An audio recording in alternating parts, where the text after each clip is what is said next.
Chapter 420. He's Lu Cheng. The 4 simple words made the atmosphere solemn. Zhongli, Guogua, and the others were silent for more than 10 seconds.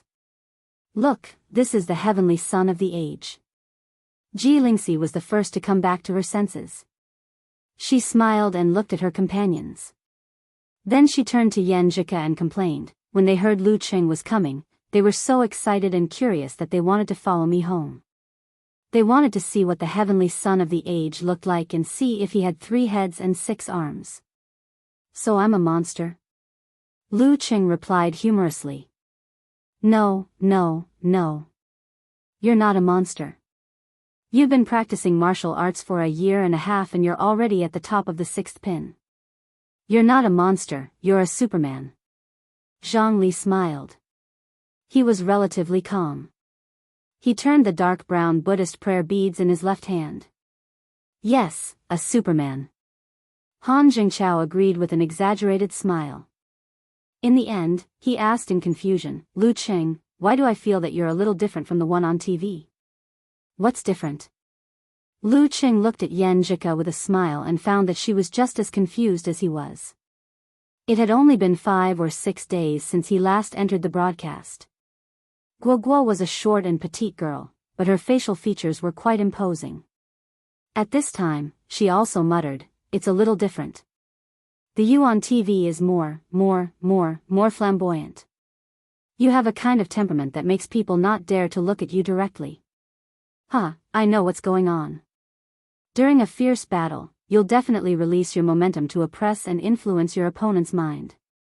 When the battle was over and you were interviewed, you still haven't completely calmed down, Lu Cheng said in realization. His TV appearance was considered his battle form. So that's how it is. When you're idle, you're like a forest, but when you're fighting, you're like a fire. Zhongli nodded thoughtfully. None of them were interested in martial arts. They would only watch the matches that attracted a lot of attention. Therefore, even though there were many powerful seniors around them, they didn't notice the details. After such small talk, the atmosphere was relatively lively. Ji Lingxi, Han Jingqiao, and the others sat down and began to chat about various things. It was obvious that they were focusing on Lu Cheng. Seeing that he was not very interested, they did not mention the rosary beads, the yellow jade ambergris, and other things. Instead, they talked about the gossip of the martial arts circle. Lu Cheng didn't care about what they were talking about. Even if one of their collections was worth more than all of his savings, he didn't feel the slightest bit inferior. Instead, he took it as an opportunity to broaden his horizons and listen quietly. Since he had the confidence, there was no harm in doing so. Time ticked by. Lu Cheng tapped on his phone, looked at the screen, and got up with a smile. It's getting late. I need to rest. You guys take your time. His tone was normal, but there was a hint of irrefutability in it. Ji Lingxi stood up as well and asked in surprise, so early? Since he started practicing martial arts, he's been living like an old man. Yeah, so am I, Yan Zhika explained for her boyfriend with a smile. She also thought of an excuse for herself. Then it's time for us to go back. Zhongli turned the prayer beads and smiled. We're going out to sea tomorrow. Do you want to join us? Let's go fishing and get some fresh air. Oh right, there are a few fights on the open sea with no restrictions on life and death. There were referees in the challenge tournament. It was more exciting than exciting.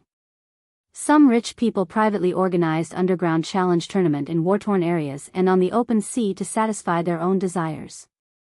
Challenge tournament without referees.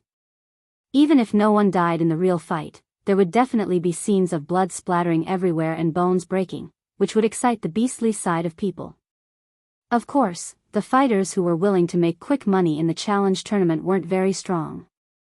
If there was a Dan stage, 7th pin or 6th pin fighter, even if they owed a lot of money, there would be someone to vouch for them and they would have the opportunity to repay their debts slowly.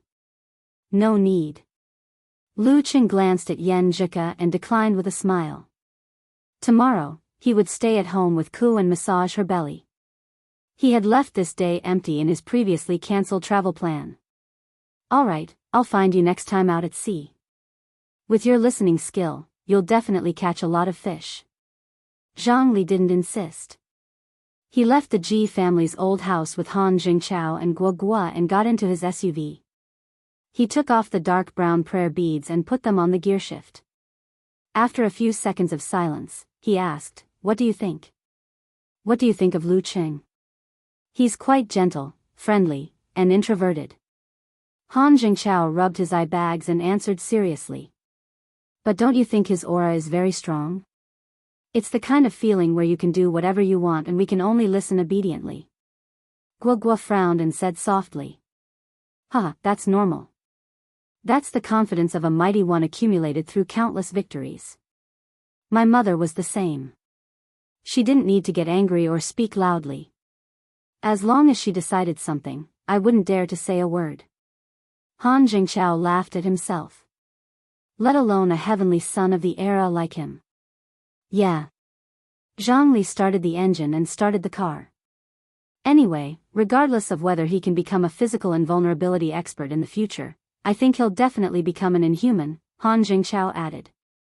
We're not strong and we don't have the heart to practice martial arts. It's good to make more friends like him. Yo, I didn't expect our young master Han, who loves wine, cars, and women, to say something like that. Guo Guo laughed. Han Jingqiao was a typical spoiled brat. This is called being prepared for danger in times of peace, he replied. Zhang Li nodded in agreement and said slowly, I didn't advise you in vain. Why do you think Lingxi had to come back today? Is it because of their sisterly relationship? Isn't it? Guo Guo and Han Jingqiao asked in surprise. Zhang Li chuckled. The Ji family is a typical martial arts family. Although they have a lot of assets, money, and power, they're still ranked by their strength. Before he could finish, Guo Guo interrupted him. She played with her wavy hair and frowned. Uncle Ji and his siblings are very close. They're very close. That's because old master and old madam are pressuring him. Where there are people, there will be the underworld. Where there is money and power, there will be disputes. How many mistresses did Uncle Ji keep outside in order to have a strong son and daughter to stabilize his foundation? It's a pity that none of them are good enough. He doesn't even dare to bring them home. Zhang Li sighed. Lingxi has shed countless tears because of this. She may seem like a carefree playboy, but she knows better than anyone else. She knows she can't achieve anything in martial arts, so she doesn't want to fight for anything. She just wants to maintain her current status and life. It's the most reasonable and practical choice for her to continue befriending Yan Zhika. Especially since she has an amazing boyfriend, the kind that's really amazing. Lu Qing had been interacting with the heavenly sons of China recently, making it seem like there were many young martial artists of this level. In fact, there might not even be one in several provinces. At least Zhang Li and Han Jingqiao were around. Previously, only Lin Ke was slightly close. In a situation where a high-ranked Dan stage inhuman could become the upper class of a province, it was normal for the heavenly sons of China, who had a high chance of reaching the physical invulnerability stage, to be highly valued. Brotherly. Han Jingqiao was stunned. He couldn't help but gasp. You're really good at hiding your strength. You see things so clearly. Zhang Li sneered. My family has a lot of people. If I were really stupid, I would have been swallowed up by others. How could I be the young master? He sighed again. I'm really envious of Lu Qing and the others. They're strong and don't have to worry about scheming. Anyway, I'm waiting for a chance to help him or be helped by him. Either way, it would improve their relationship. In the guest room of the Ji family's old house, Lu Qing didn't try to sneak into the room under the watch of a physical invulnerability expert. After washing up, he lay on the bed and received a call from his mother. After a few words, Qi Fong said mysteriously, Your brother has made a fortune recently. Lu Qing was dumbfounded. Lu Yanwei really succeeded in starting his own business? I haven't heard him mention it recently. Ertzi has expanded his business to Shushan. He asked your brother to help him and even gave him shares. Chi Fong gossiped excitedly. She wasn't jealous because of this. After all, her son was very promising and not just anyone could catch up with him. Lu Cheng was stunned for a moment. Who's Ertzi? Chi Fong didn't know what to say. After a while, she said, he's a relative from Qingfu. He often comes to visit your grandparents recently. Ah, I remember now. He's a nice guy.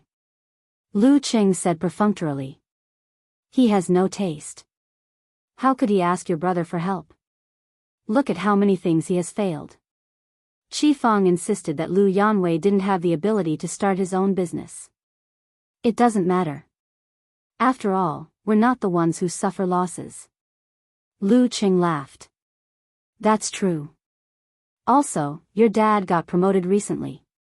Fatigua put him in charge of the whole factory and gave him shares. Cheng, don't you think it's because of you? You just won the national championship and Fatigua mentioned it. What's that idiom? What's that?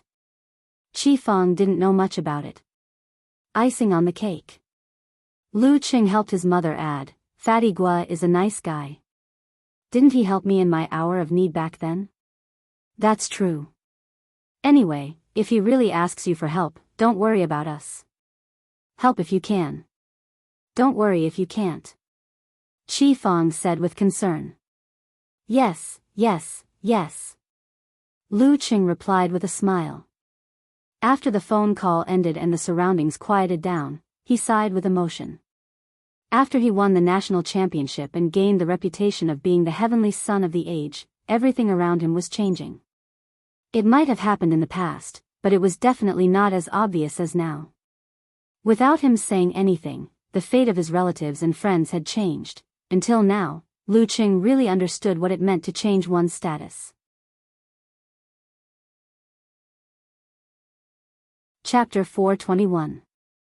While Lu Cheng was on the phone with Chi Fong, Ji Lingxi kicked off her slippers and sat cross-legged on the bed in Yan Zhika's private bedroom. She looked at her cousin who had just changed into her nightgown with a faint smile. Ku, you're so good at keeping secrets. Do you still think I'm your sister? I saw you hugging Lu Cheng in the finals a few days ago. That's how I guessed you two were together. If it were before today, Yan Zhika would have been a little proud of her cousin's words. However, the truth told by Lu Cheng had dispelled her complacency. She didn't know whether to laugh or cry. She replied, I didn't mean to lie to anyone. Grandpa and Grandma already knew. Sister Lingxi, it's because you're living too freely and don't care about me. That's why you didn't find out, right? She had kept it a secret for a long time. Except for her father, she couldn't keep it a secret from anyone. Why was she so careful with Cheng in the beginning? Ji Lingxi was at a loss for words. She combed her hair and said, Didn't I tell you that some guys wanted to pursue you? What did you tell me? I don't want to find a boyfriend for the time being. Isn't that a lie? She changed her voice and tone to Yan Zhika's to describe the original words. I didn't lie to you. I already have a boyfriend. Of course I won't find another one. I have to be wholehearted in love. How can I have a foot in two boats? Yan Zhika retorted righteously. As she spoke, her lips curved into an unconcealable smile. I've already thought about how to explain it. Ji Lingxi's mouth twitched. She said bitterly, I really want to pinch your face. In childhood, Yan Zhika had cute baby fat. Ji Lingxi almost developed the hobby of pinching her face. Without waiting for her cousin to speak, she changed the topic and gossiped excitedly. Ku, when did you and Qing get together? How long? She had asked similar questions on QQ before, but Yan Zhika always changed the topic skillfully.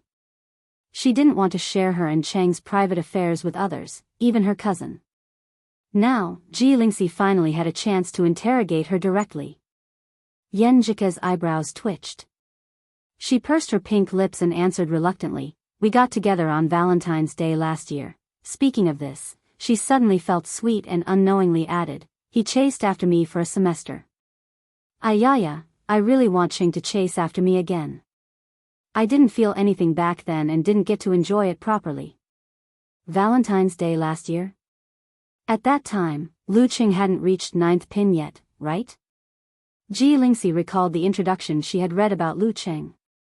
Probably a weak 9th pin, Yan Zhika retorted seriously.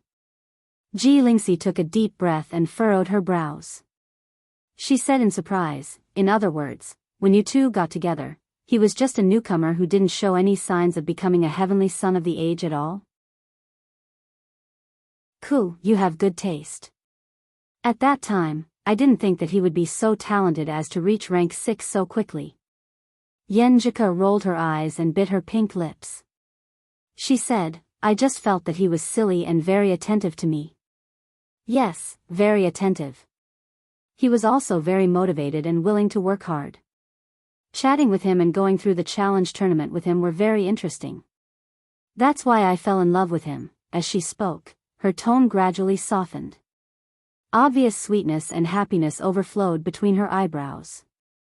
Her eyes were like ripples in the spring breeze. At this moment, Ji Lingxi felt that her cousin was too beautiful to look at directly. She was blinded by the happiness in her words. Why? Why were all my 3 boyfriends useless and unmotivated? But Cook could pick an old classmate who had just reached 9th pin and pick a heavenly son of the age? Was there really something wrong with her taste or the standard of her choice? After Yan Zhika finished her narration, she stopped reminiscing and looked at her cousin with gentle and bright eyes. She waved her white hand in front of her. Sister Lingxi. Ji Lingxi came back to her senses and decided not to continue this topic that would make her feel sad.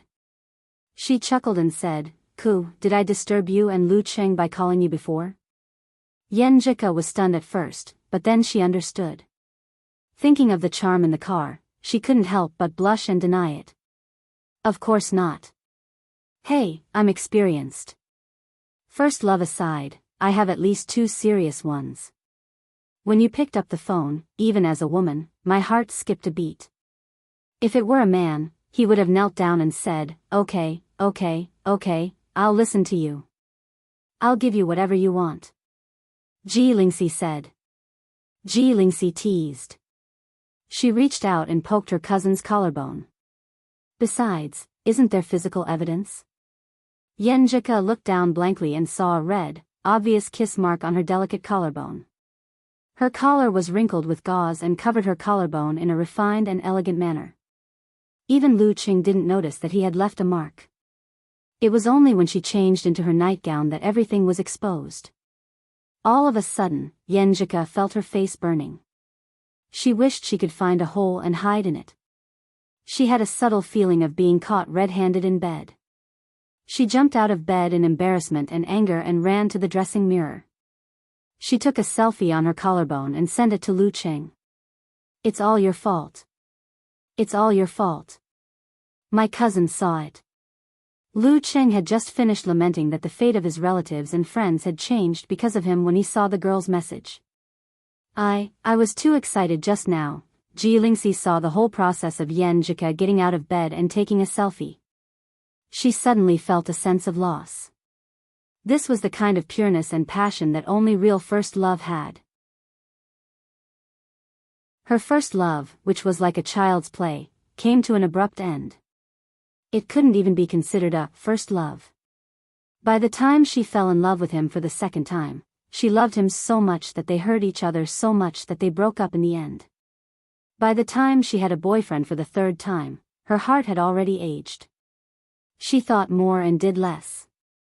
She was no longer pure and unrestrained. Seeing Yan Zhika come back bashfully, Ji Lingxi adjusted her mood and smiled. Cool, let's sleep together tonight. I have a lot of things to ask you. Okay. Yan Zhika hesitated for a while and then nodded.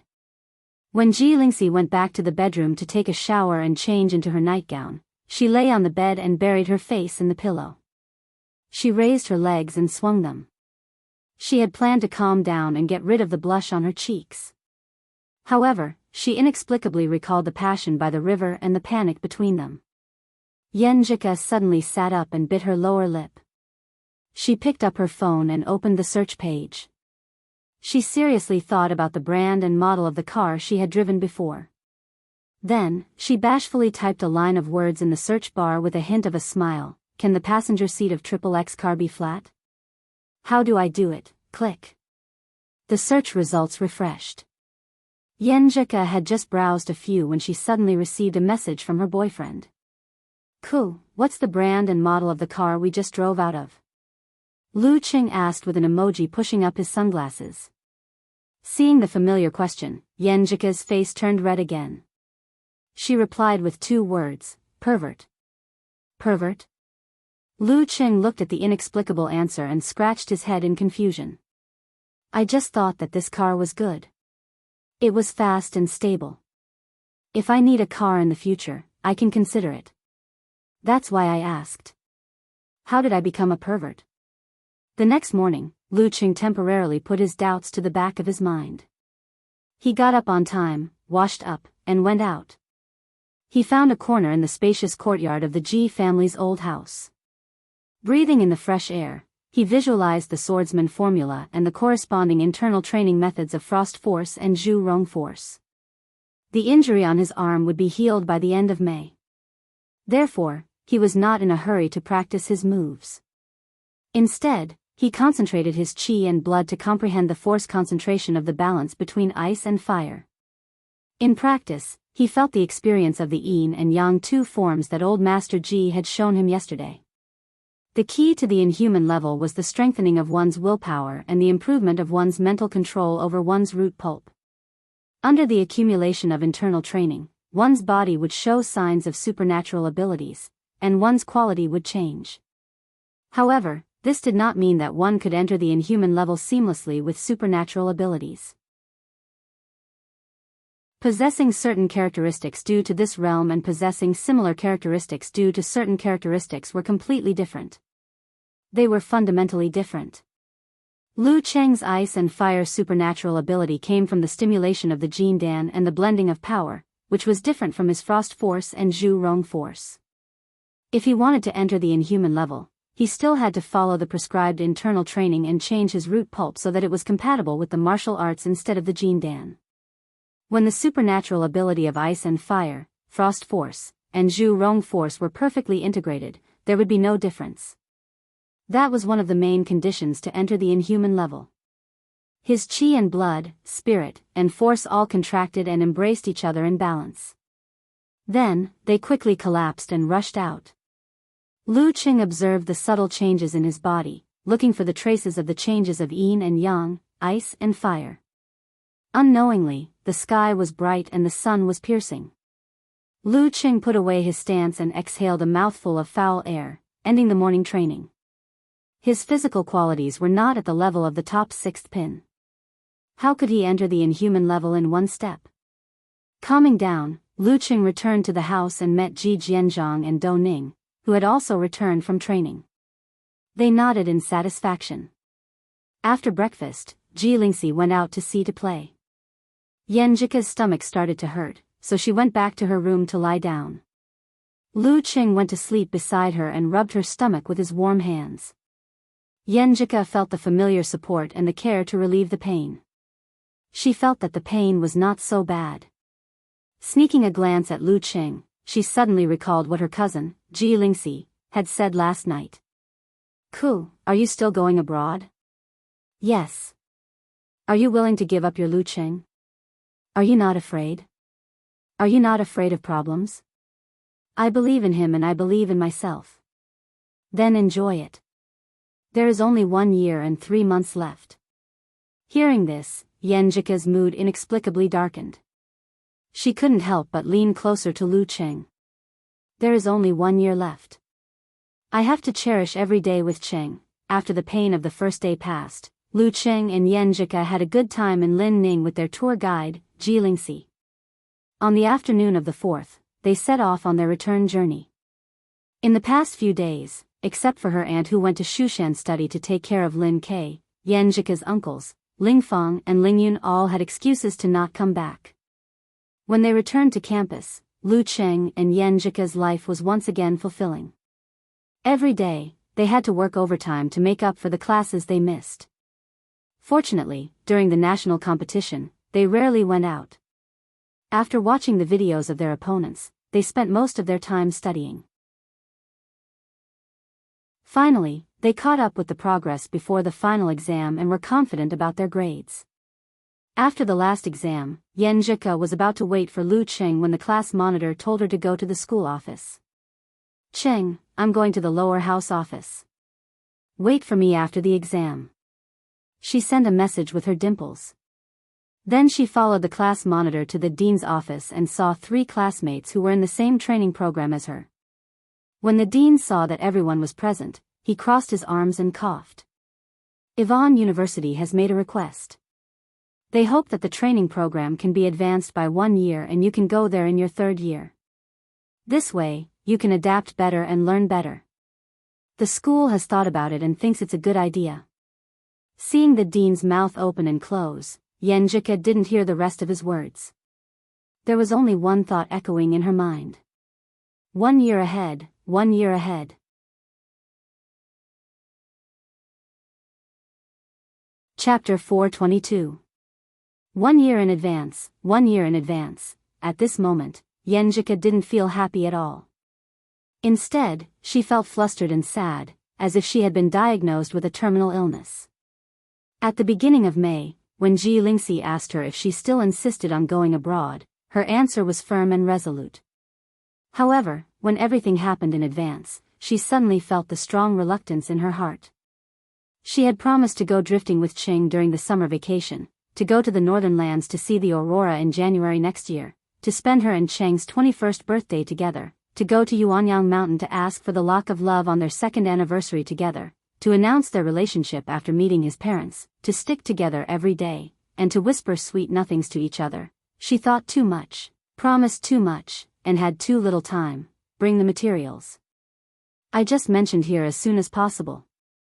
The school will help you with all the procedures. If everything goes well, you can leave at the beginning of August. There will be a short-term language training program. I believe it will be easy for you with your foreign language foundation. Well, you can go back now. If you can't remember the materials, here is the list.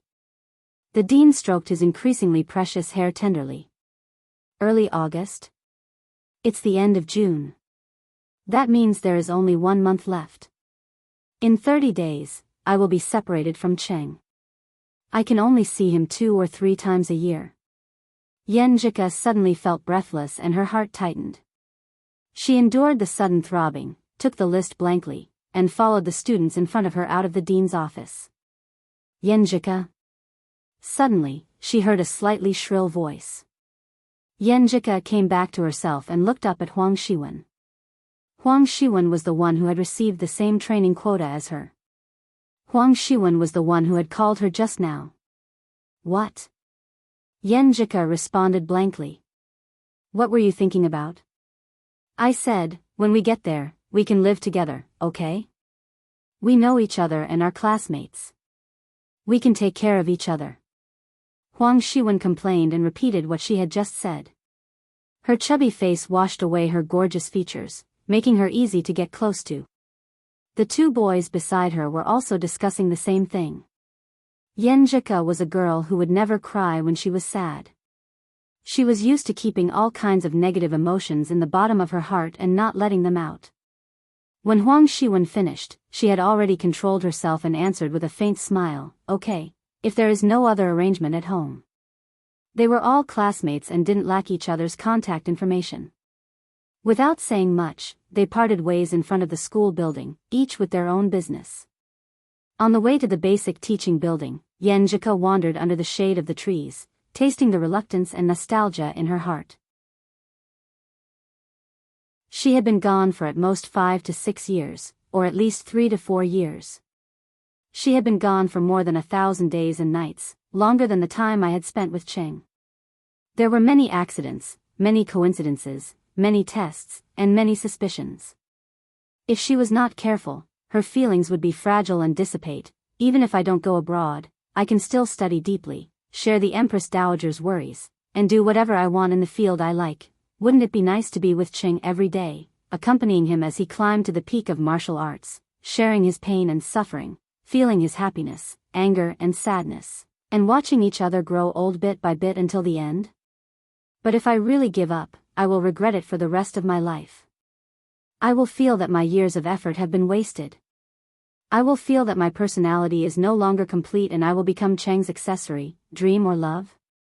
Once again, Yenjika sighed as if a hero's breath was short of love. Maybe it's really like what Dad and Empress Dowager said. It's best not to fall in love in college and to go easy. At this moment, a melody inexplicably appeared in her mind. If there is no you and no past, I won't be sad. But if there is an if, I will still love you. Yes, no matter what, I still want to love that silly Cheng. Yenjika bit her lip. Her emotions rose and fell. After a painful struggle, she decided to take the opportunity to study abroad. I believe in myself and Cheng. I believe that we can withstand the test of time and distance. I believe that we can finally walk together and go through all the hardships and happiness in life. Phew. She spat out the melancholy and sadness in her heart. Then she heard the special notification sound of her phone. She took it out of her bag and found that it was a message from Lu Cheng. Ku, are you still not done? Do you want me to pick you up at your school building? Yenjika's eyes turned red because of this simple sentence. She turned her head and looked aside.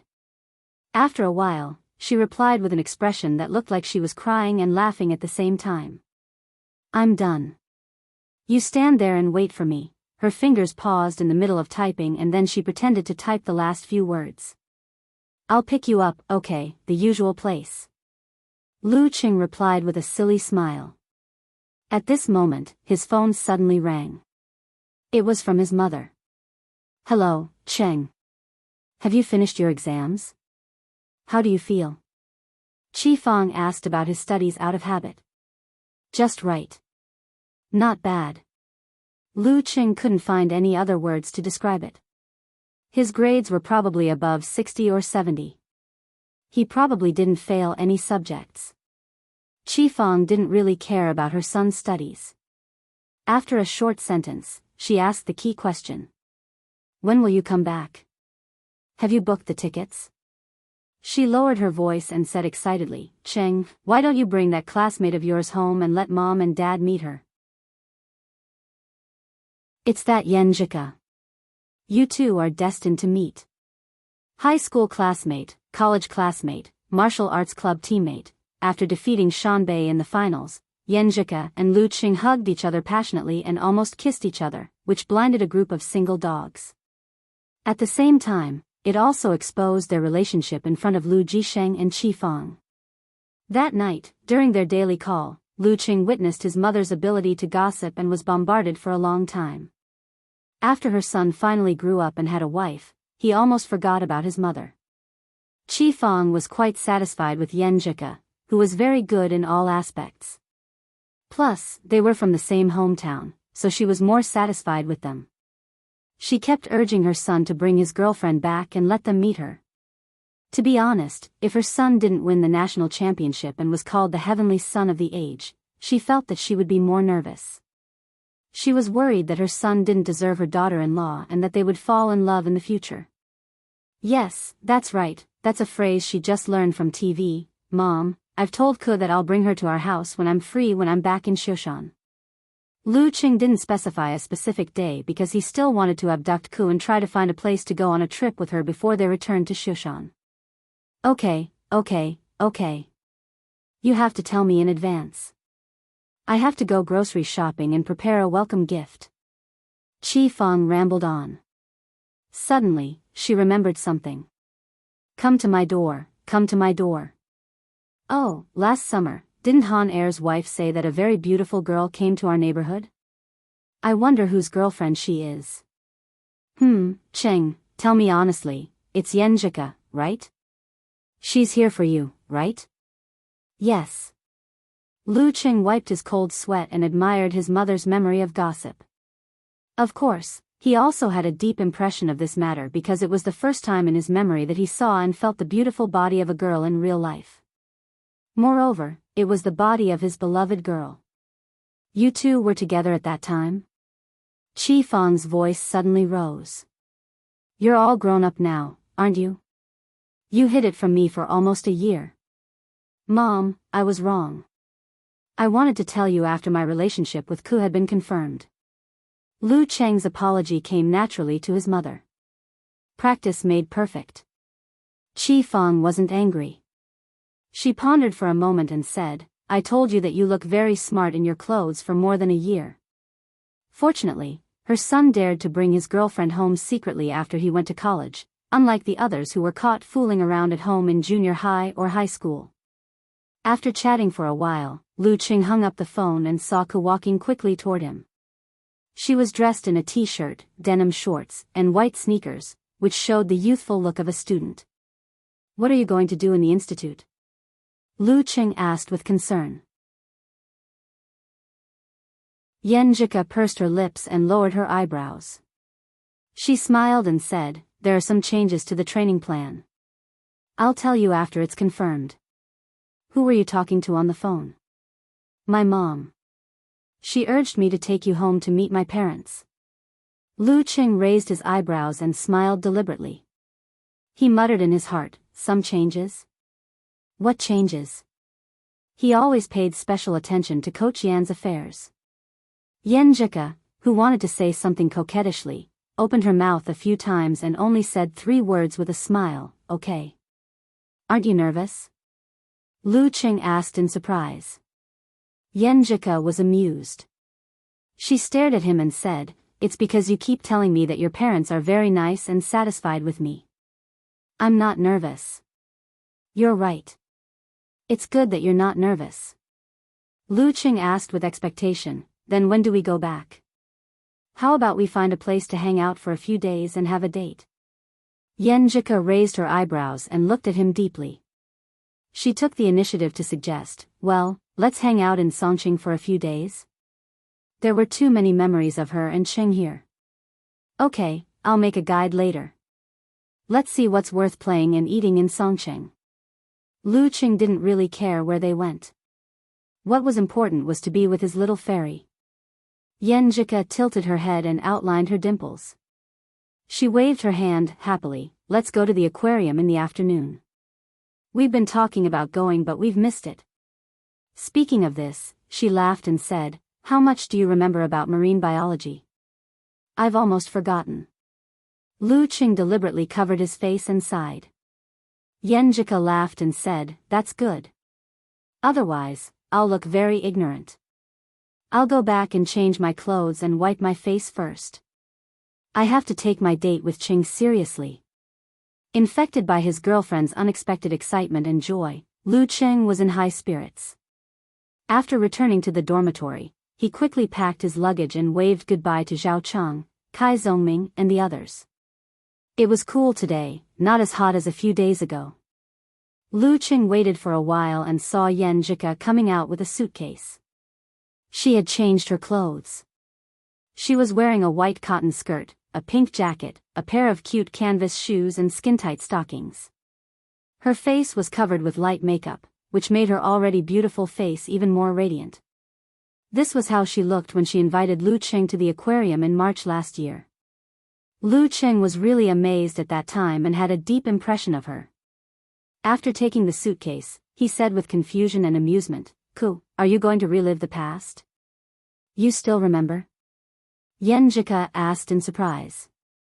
Of course, I almost couldn't move my eyes away. How could I forget? Lu Qing said with a smile. Yan Jika chuckled a little complacently, clenched her fist, and waved it. This is a date to make up for last year's regret, so it's still the same. I'm looking forward to it. Lu Qing replied with a bright smile. Then he coughed and said with expectation, I've already booked a hotel. Just 1 room, with my current relationship with Ku, there's no need to secretly book 2 rooms, right? Okay. Yan Jika looked forward and nodded slightly.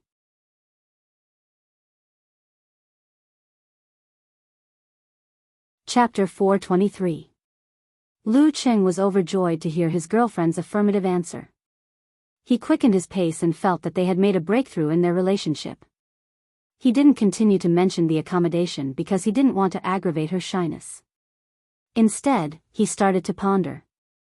A date to make up for last year's regret? Everything as usual? But I don't remember what I was wearing at that time. Yenjika thought about it seriously and burst into laughter. I don't remember either. She only remembered Cheng's tired face, his slightly wrinkled eyebrows, and his movements that made her want to kiss him. Thinking of this, she pursed her lips and lowered her head. Her eyes flickered as she looked at her toes. She wrapped her arms around her boyfriend's arms and leaned closer to him. It's okay. Rough guys wear the same clothes every day. Just put up with it. There's no difference. Lu Qing mocked himself in the way girls usually did. While talking and laughing, they boarded the school bus and arrived downtown. They found the 5-star hotel that Lu Qing had booked. While walking to the front desk, Yenjika suddenly stopped and looked aside. She pretended to take out her ID card from her bag and said, "You go and check in. I'll wait for you here." As she spoke, an unnatural blush appeared on her cheeks. Seeing this, Lu Qing understood. He held back his laughter and took the girl's ID card. He said calmly, "Okay." Previously, when he didn't return home at night, he had booked 2 rooms at first and then canceled them later.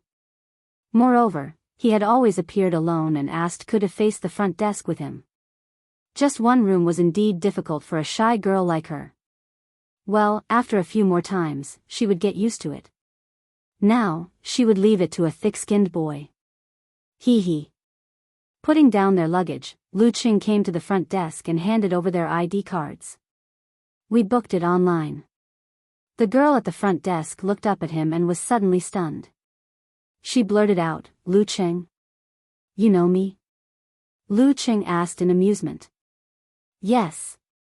The girl at the front desk nodded hard. "I watched your national competition. I really liked your performance. You were so awesome and handsome." She was a little excited. "Well, I'm really famous now. I have to wear glasses as a disguise." Lu Qing thought and smiled. Thank you. Give me your autograph later." The receptionist picked up his ID card and began to check in. She was stunned for a moment and said, "2 people? This is King embarrassing." Lu Qing said shamelessly, "Yeah, me and my girlfriend." "Oh." The girl at the front desk didn't say anything else.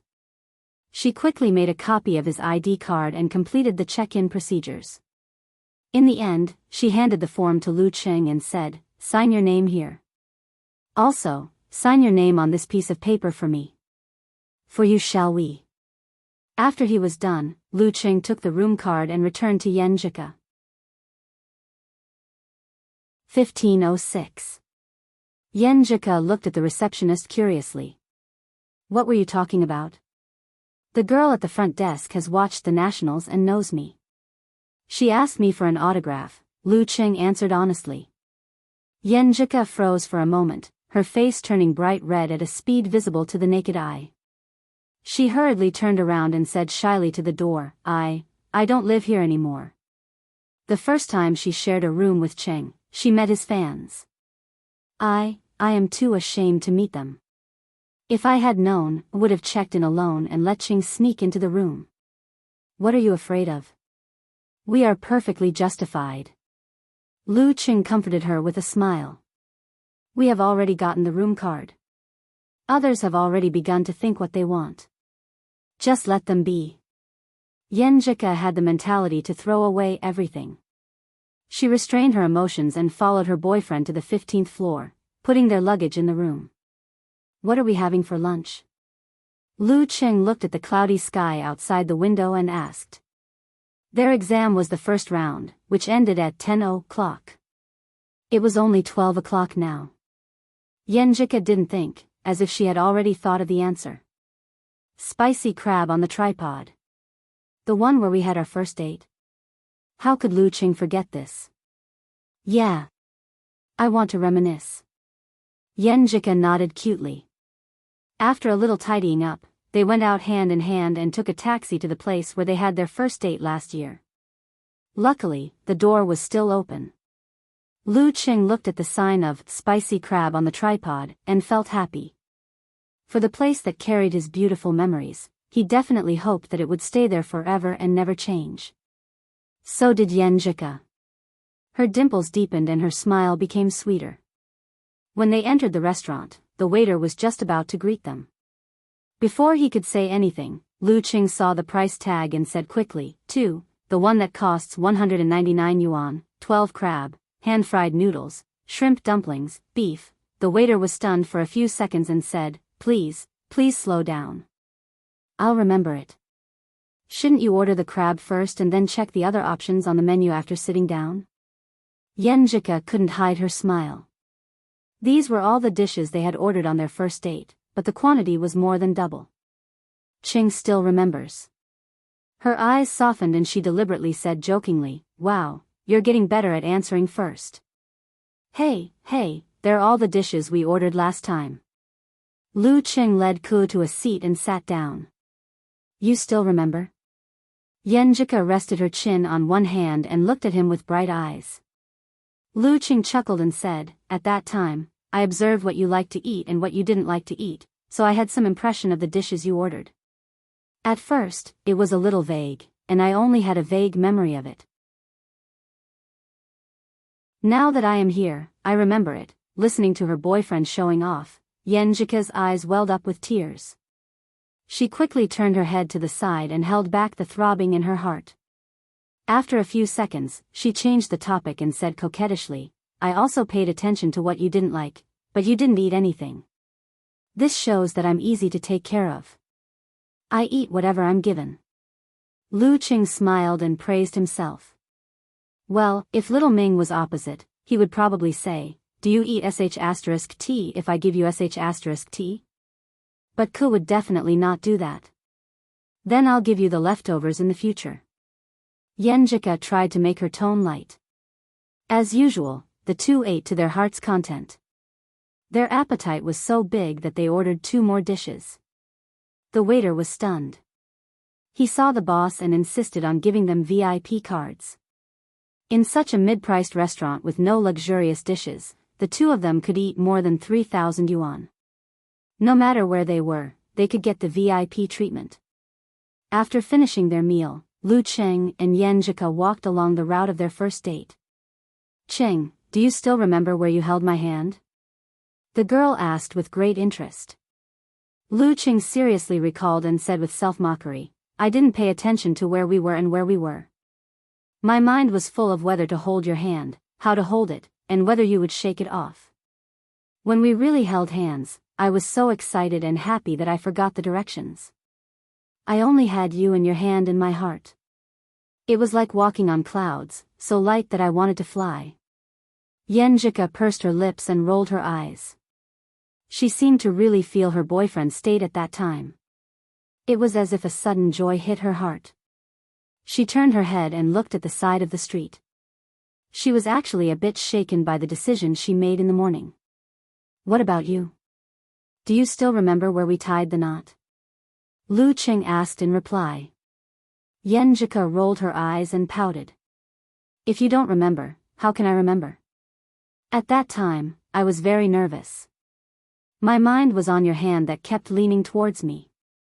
I wondered if you were going to hold my hand, how I should react, whether I would hurt you, whether I was reserved enough, whether I was. In short, my mind was full of random thoughts. I was lucky that I didn't bump into anyone else. Later on, I realized that you were stupid and silly, and even held hands foolishly. My heart softened, and I inexplicably took the initiative to hold your hand."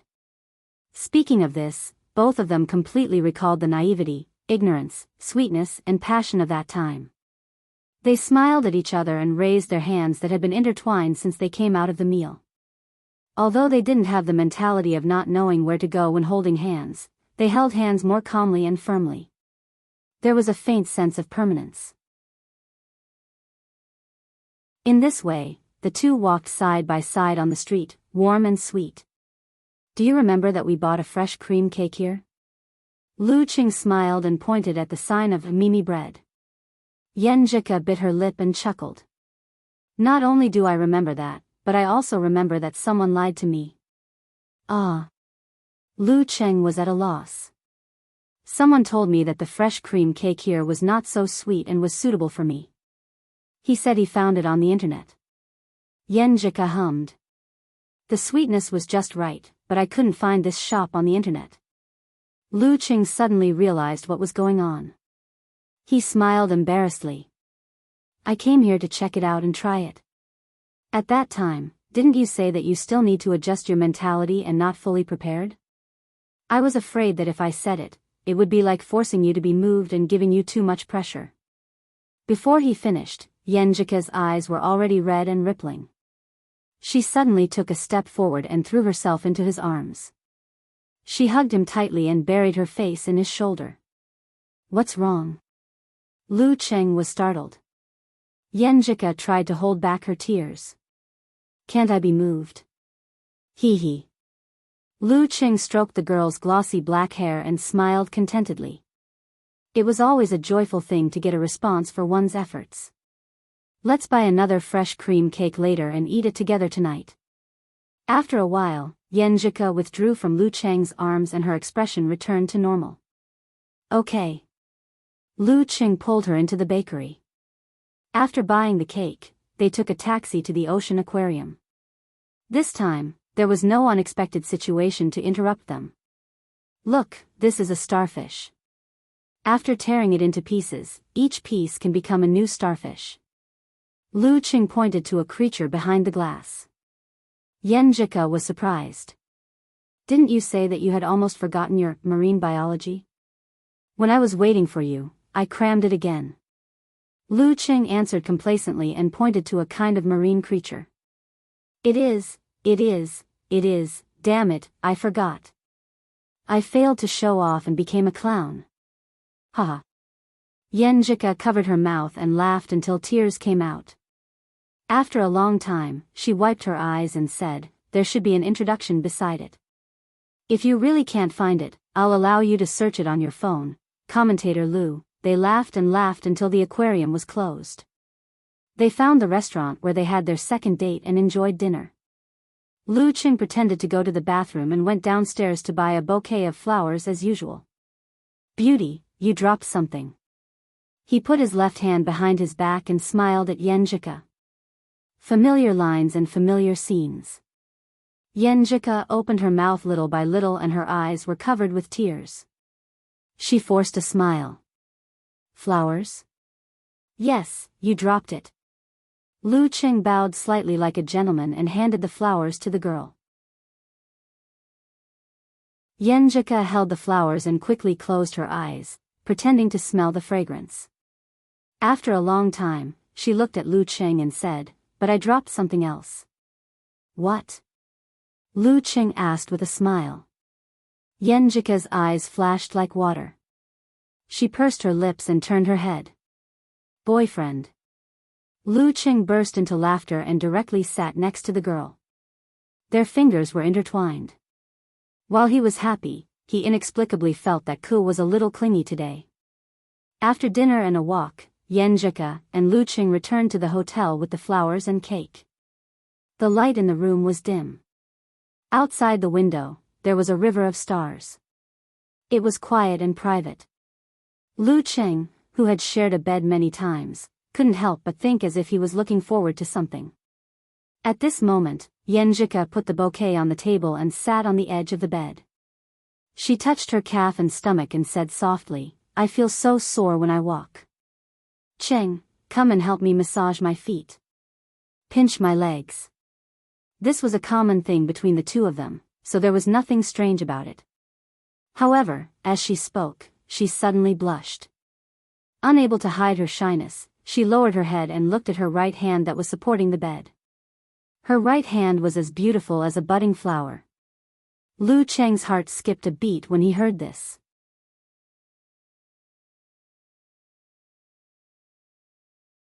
Chapter 424. Was Ku inviting someone to join her? While thinking of this, he forgot about the fresh cream cake and threw it aside. He walked to the bedside, squatted down and held Yenjika's left ankle. Just as he touched her silky smooth skin, he suddenly heard the girl's skin and muscles trembling. He heard her heart beating faster and faster. He heard her body temperature gradually increasing. This reaction was completely different from the usual before a massage. Dong dong dong. Every heartbeat of Yenjika's seemed to resonate with Lu Cheng's heart, making his mouth dry and his body hot. He was inexplicably looking forward to something. There was no other contact, no other ambiguity. He already felt his blood vessels swelling as he tried to do it as usual. During this process, Yenjika's heart beat faster and faster.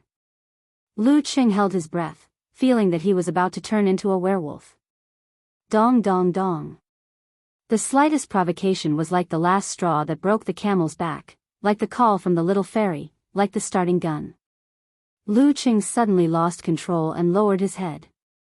This place has been sacrificed to the divine beast. The night was short, but the passion was long. After a series of ups and downs, Lu Cheng woke up under the urging of his biological clock. His nose was filled with a faint fragrance, and his body was warm and soft. Everything was like a beautiful dream. Recalling the events of last night, he unconsciously revealed a silly smile. He only felt that his body and mind were satisfied, and his spirit was perfect. Everything in this world was so beautiful. He raised his head slightly and looked at Yenjika, who was curled up in his arms like a child. He looked at her painful and pure expression, which made him want to protect her. He looked at her beautiful face, which was set off by her long black hair. He felt the girl's delicate skin and the touch that he couldn't bear to part with. He felt her clinging to him as if she was afraid of losing him. Lu Cheng felt that his heart was about to melt. He could still hear the words, Cheng, echoing in his ears. This was the fusion of spirit and flesh. This was the other person I was closest to. This is the girl I want to protect for the rest of my life. He lowered his head devoutly and kissed the girl's long eyelashes and red lips. His hands began to move unconsciously, making the early morning hostility even more fierce. I won't do it again. Yenjika hit him in a daze and mumbled. She turned over and fell asleep again. It took Lu Cheng a great deal of willpower to get out of bed. He even began to worry about how upset Ku would feel if she didn't see him when she woke up. He almost didn't want to go for his morning exercise. Is this what Ku always says? Long love is short of breath? He laughed at himself, changed his clothes, and went out. He found a place nearby and began to train. Both his mind and body were very excited. Although he had slept for less than 2 hours last night, he did not feel tired at all. People are in high spirits when faced with happy events. After finishing the rest of the internal training, Lu Cheng once again tried to comprehend the force concentration. He felt that his willpower had become stronger and firmer. He felt that no one or anything could defeat him. This is the life I want to protect. Ice and fire intertwined, embracing each other in a balanced manner. Amidst the surging and gushing power, it drew the response of the most minute part of his body. The cold light flickered, and the dark flames danced. Lu Cheng finally grasped the signs in the perfect reflection of his soul. He grasped the minute details that made up every cell and every bone and blood in his body. This is the root pulp. He opened his eyes, feeling even happier. Grasping the root pulp meant that he was beginning to reach the inhuman realm. This was not a sufficient condition for a breakthrough, but a necessary condition. Since returning at the beginning of May, after nearly 2 months of training, his physical quality had reached the level of the top 6th pin. He originally thought that he would have to wait for a while for the next improvement. Who knew that after a night of dancing with fish and dragon, his mind was settled, his spirit was refreshed, and his willpower was restored. Naturally, his level increased again. There are still 6 months until the end of the year. I have a good chance of pushing that threshold. Lu Cheng thought happily. Then he put away his stance and hurried back, not wanting to waste a single second. The curtains were closed, but the room was still dark. A strange but exciting smell filled the air. Lu Cheng saw that Yenjika was still asleep. He sucked on his fingers, and the smile on his face grew wider. He felt more peaceful and happy. He quickly took off his clothes, took a quick shower, and got into bed. He hugged his soft and fragrant fairy and slept with her until noon. When he woke up, Yenjika's eyelashes fluttered, and she slowly opened her eyes. Then she enjoyed a warm wake-up kiss. Morning, no, good afternoon. Lu Qing put his elbows on the bed and smiled in a low voice. Yenjika's eyebrows curved, and she reached out her hands to hold his neck. She smiled sweetly. Good afternoon, my dear. She no longer felt embarrassed to call him that. Just as Lu Qing was considering whether to eat first or do something, Yenjika pursed her lips, and her eyes wavered. She gathered her courage and said, Qing, I have something to tell you. The training plan of our school has to be brought forward 1 year. She didn't sound determined at all. Instead, she showed some confusion and uncertainty, as if she was asking for help and an answer.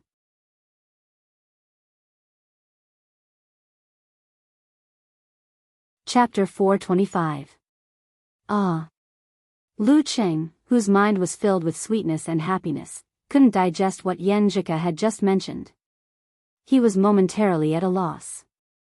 When he came to his senses and understood what was going on, he was instantly struck by a huge sense of loss and sadness. His heart felt as if it was tightly gripped by an invisible hand. A year in advance? That is to say, in 2 months at most, or at least 1 month, Ku will go to a foreign country? The two of them had just joined spiritually and were glued to each other like glue. Right now, Lu Qing only wished that he could be with his little fairy every minute and every second of every day. Just the thought of her going to stay at her grandfather's house for a few days during the summer and being separated from him made him feel lost. Every day felt like a year, not to mention that they would suddenly be separated from each other for a few years. At this moment, Lu Cheng's emotions were surging and boiling. He almost blurted out that he should let Ku give up the opportunity and choose to stay so that she wouldn't die. But when he saw the confused and struggling look in her eyes, he suddenly restrained himself and thought of more. This wasn't something he didn't expect at all. He was even mentally prepared for it. It was just that it was suddenly brought forward by a year. This wasn't a reluctant attempt by Ku after they started dating. It was a dream and a plan that had been made long before they met. In March of last year, she had already discussed this matter with him and obtained his consent. She was born with a deficiency. No matter how hard she tried, she couldn't enter the dance stage. Her life's dream had slowly shifted to this matter in the past 5 or 6 years. She came from a well-off family. Even if she didn't do anything in the future, she wouldn't have to worry about her quality of life. The reason why she wanted to study abroad wasn't because she wanted to get a diploma, but because she had such an opportunity. An opportunity to follow the world's top scholars, an opportunity to roam the ocean. The Ji family was very influential in China, but in another big country, their reputation wasn't so good. Once this opportunity was missed, there might not be another one. When they first started dating, didn't Empress Dowager also make a request? 2 people need to sacrifice a certain amount to break in, but she didn't want to see Ku sacrifice her dream for me. Yenjika opened her clear eyes and looked at Lu Cheng with inexplicable anxiety. She was swayed, distressed, and struggling because of his silence. If Cheng wants me to stay, what should I say? I will. After the crazy idea she had last night, she decided to try the illusory probability and leave everything to God. The girl felt that she had once again lowered her bottom line. Her heart was filled with sweetness and bitterness. Since ancient times, love was the most torturous. At this moment, Lu Qing squeezed out a smile and tried to speak in a casual tone. A year earlier? That's pretty good. Doesn't that mean we can come back a year earlier? Previously, I was worried that I would only be able to fly over and spend a few days with you after you left in your 4th year. Now, it's just right. My 3rd year is mainly to guide them and do my own preparation. There are very few competitions that I need to participate in. As for my studies, the dean has already told me that he will work hard to ensure that I graduate and successfully obtain a certificate. I will become the school's golden signboard. It doesn't matter how much I skip classes and take exams. Isn't it just a matter of getting a visa and traveling for more than 10 hours? Isn't it simple? Empress Dowager will probably stay with you for a while at first. After that, you can leave it to me. I will fly over once a month and stay for a week or two. When you are on vacation, we can still go to the northern land to see the aurora. It's even more convenient. We can still travel to those special places. Yenjika stood there in a daze as she listened to his slightly long-winded and confused nagging. Her clear and beautiful eyes were gradually covered with tears. Also, my master has said that one needs to accumulate more knowledge and experience before reaching the physical invulnerability stage. Only then can one have a chance to leap over the dragon gate and soar into the sky. When I go over to accompany you, I can also experience the American martial arts. They are the center of the Western world and have different characteristics from our martial arts. They definitely have stronger aspects than us.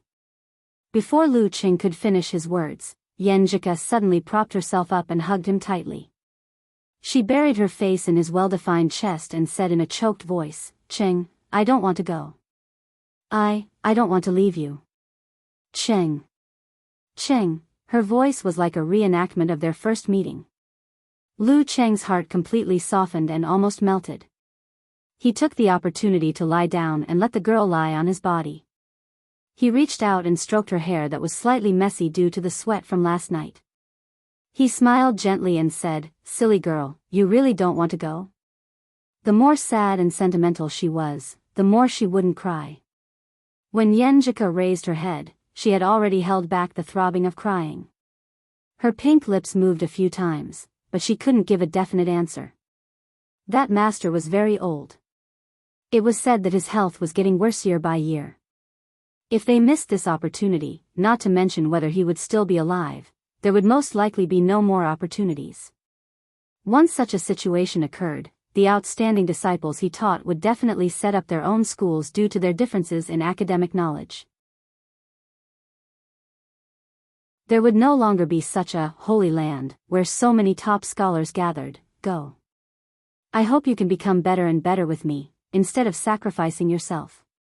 On the other hand, I also have to work hard to become a better version of myself. I can't be left behind by you. Lu Qing smiled softly while caressing her. But, you're giving up too much. Yenjika bit her lower lip with her white and neat teeth. Her voice was still lingering with hesitation. Why did the role change? Why am I persuading Ku to study abroad?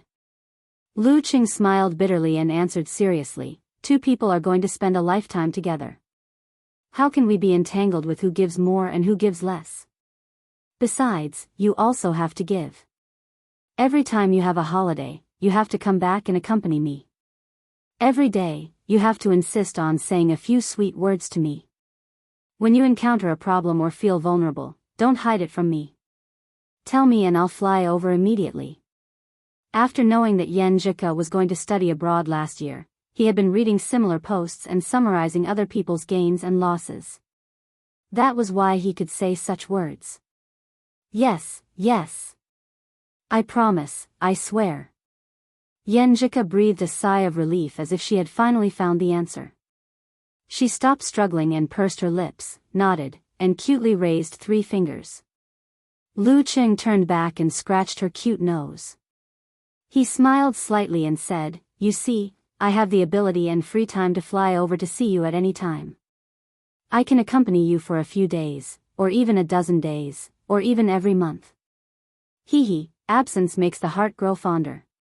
If the security there is not too good, I can also spend a lot of money to hire female dance stage seniors from Shushan Study or Ice God's Sect to accompany you and protect you.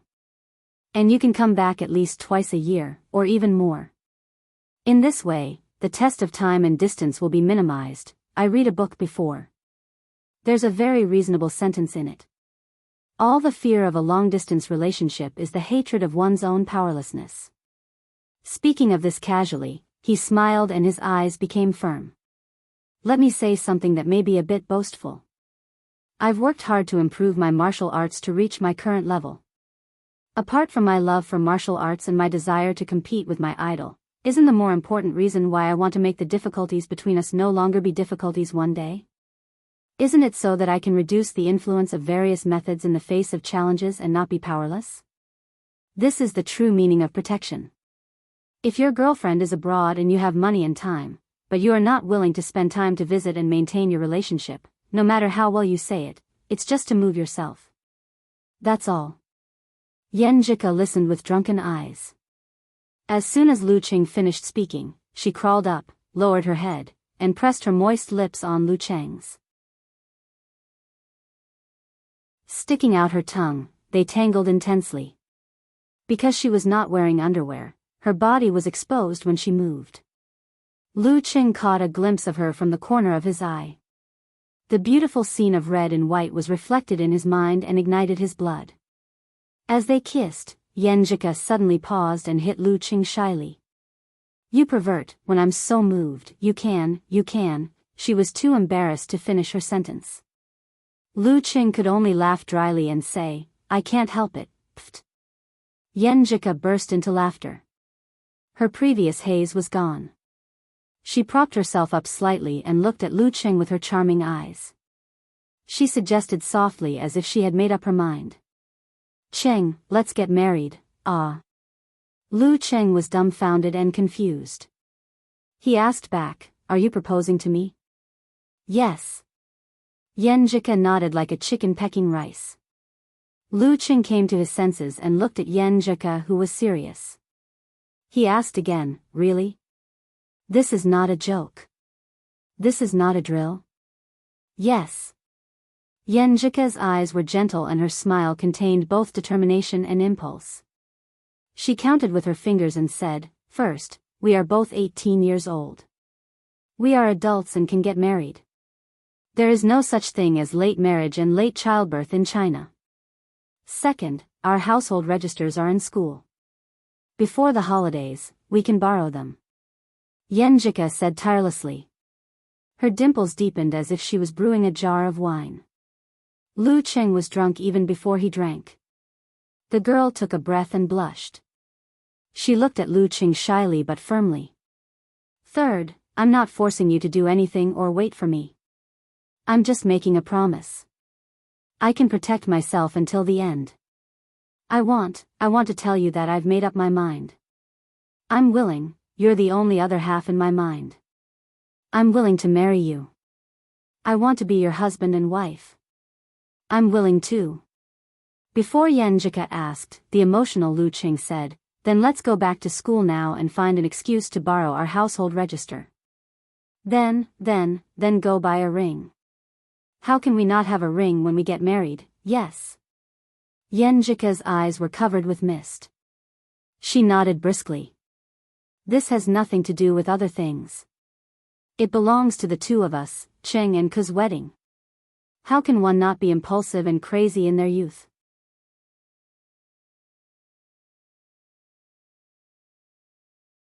Chapter 426.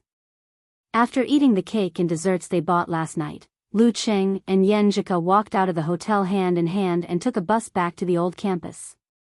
They first bought a few sachets from the nearby stores, then slowly walked to the traffic point and returned to the new campus of Songqing University where they had lived for 4 whole semesters. When the scenery of Weishui Lake, the teaching building, the long bridge, and the lakeside corridor came into view, Yenjika felt an inexplicable sadness in her heart. She leaned closer to her ex-boyfriend, who was now her husband. Lu Qing sensed Ku's melancholy at the thought of parting. He wrapped his right arm around her shoulders and pulled her into his embrace. He comforted her with his actions and body temperature. In the quiet but not depressing atmosphere, the couple got off the bus and walked to the administration building with their hands clasped together. They returned the residence page to the management teacher before the end of the day. The excuse they used was the truth. Yenjika's participation in the joint training program had to be brought forward by a year, and the school had to help with various procedures. They didn't have time to get a visa to travel abroad, so they had to return the residence page in advance. As for the American visa that Lu Qing wanted, he didn't plan to get it himself. He planned to get it done through the Ice God sect, which was safer and more convenient. If there was something that required his cooperation, then he would ask. Otherwise, if a dangerous guy who was close to the inhuman stage entered the country, the inspection would be very strict. When everything was done, it was close to noon. They came to the school restaurant, opened the door of the reserved room, and saw Li Liantong, Shi Xiangyang, and Zhong Yanru. Since the first time he treated them to a meal, Lu Cheng and his ex-girlfriend's roommates often had chances to meet. For example, when they had a meal in the dormitory, if it was outside the school, they would ask him to be their bodyguard. If it was inside the school, once it was over, he would come to pick Yenjika up, take a walk, and then go on a date. After winning the national championship, the couple was even asked to eat 3 times by them. Therefore, they were not strangers to Lu Cheng. At this time, they all smiled and greeted him. "Hello, great martial artist." Lu Cheng was used to being teased. He raised his hand and waved lightly in response. "Hello, comrades." Pfft. The girls burst into laughter at the same time. After they had calmed down and sat down, they threw the menus to Lu Cheng for him to choose. Then they turned to Yen Jika and started talking about her study abroad. Why so sudden? Li Liantong maintained a dignified and quiet posture. "Cuckoo, if that's the case, how many years will you be gone for?" Zhong Yanru, who knew about this beforehand, asked with concern. "Whoa, I can't bear to part with my fragrant, fair, and soft big cuckoo. Although I already have a boyfriend, I still love you the most." The tall and slender Shi Xiangyang, whose eyes were slightly out of focus, said half jokingly and half sadly. She was the second one in Yen Jika's dormitory to be single. She claimed that she couldn't take it anymore after being fed dog food for 2 semesters. Following Shi Xiangyang's words, the atmosphere suddenly became gloomy. The sensitive and delicate girls recalled the bits and pieces they had spent together in the past 2 years, and their eyes reddened a little. Yenjika forced a smile and said, "A year early is good. This means that I can come back a year early. At that time, Dirty Tong and Cabbage might still be studying and haven't graduated." Li Liantong and Shi Xiangyang had 7 years of clinical experience. They still had a long way to go. "Maybe you already have a child, and we haven't graduated yet." Ever since she became familiar with Lu Cheng, Li Liantong's pretense had decreased, and she could say such shocking words from time to time. After joking for a while, she suddenly sighed and said, "What should I do? I feel like I've fallen out of love. I can't see Kuo who always blushes because of my teasing. I can't observe how you fall in love to gain experience. I can't." As she spoke, her voice gradually became softer, and she actually choked with sobs. This immediately made Zhong Yanru and Shi Xiangyang's eyes moisten, and they said similar words. The atmosphere became more and more sad, and Lu Cheng also felt a little uncomfortable. No matter how good and confident he had said before, he panicked when he was concerned. How could he not have some feelings for the departure that was coming in a month's time? However, he concealed it very well, and his attitude was very proper. He didn't want to affect his little fairy's mood because of this. He exhaled, stood up and said, "I'll go out and order, and also use the washroom." This kind of scene was really not suitable for the waiter to come in and order. "Okay." Yenjika held back her emotions and nodded. After Lu Cheng went out, Li Liantong picked up a tissue and wiped the corners of her eyes. She decided to change the topic and liven up the atmosphere. She curled her lips, looked at Yenjika, and squeezed out her signature smile. "Cuckoo, I remember you packed up and left 2 days ago. Ruru also said that I should have informed you on the day the exam ended." "So?" Zhong Yanru asked blankly. Without waiting for Yenjika to speak, Li Liantong chuckled and said, "You left 2 days ago. Why did you suddenly come back to the school to treat us to a meal? You were nearby these 2 days, right? What did you do?" When a couple is about to separate, they can't help but break through their previous boundaries. Why are your thoughts so dirty? Yenjika's sadness dissipated, and shyness welled up. She habitually interrupted Li Liantong, wanting to change the topic. don't explain. Any explanation is a cover-up. If you don't believe me, you can ask Cabbage and Ruru. They definitely don't believe that you can still control yourself at this time. Li Liantong pointed at Shi Xiangyang and Zhong Yenru, who had a look of realization. Seeing Yan Jika's shyness, she blinked her eyes and lowered her voice. I don't want to ask about your specific progress. I'm just curious. You know, girls tend to have more imagination than guys when they write about pure love. There are always some weird positions, no, diverging. I've seen many stories about powerful martial artists. They deduced the application of their various abilities at that time and broke through the sky. I just want to ask you, is it like this? For example, don't ask. After Yan Jika understood, she immediately interrupted Dirty Tong's words. Her pretty face became as bright as the sun, and she was so beautiful that it was out of this world. Images flashed in her mind, and she felt her cheeks heat up. Seeing this, Li Liantong laughed out loud.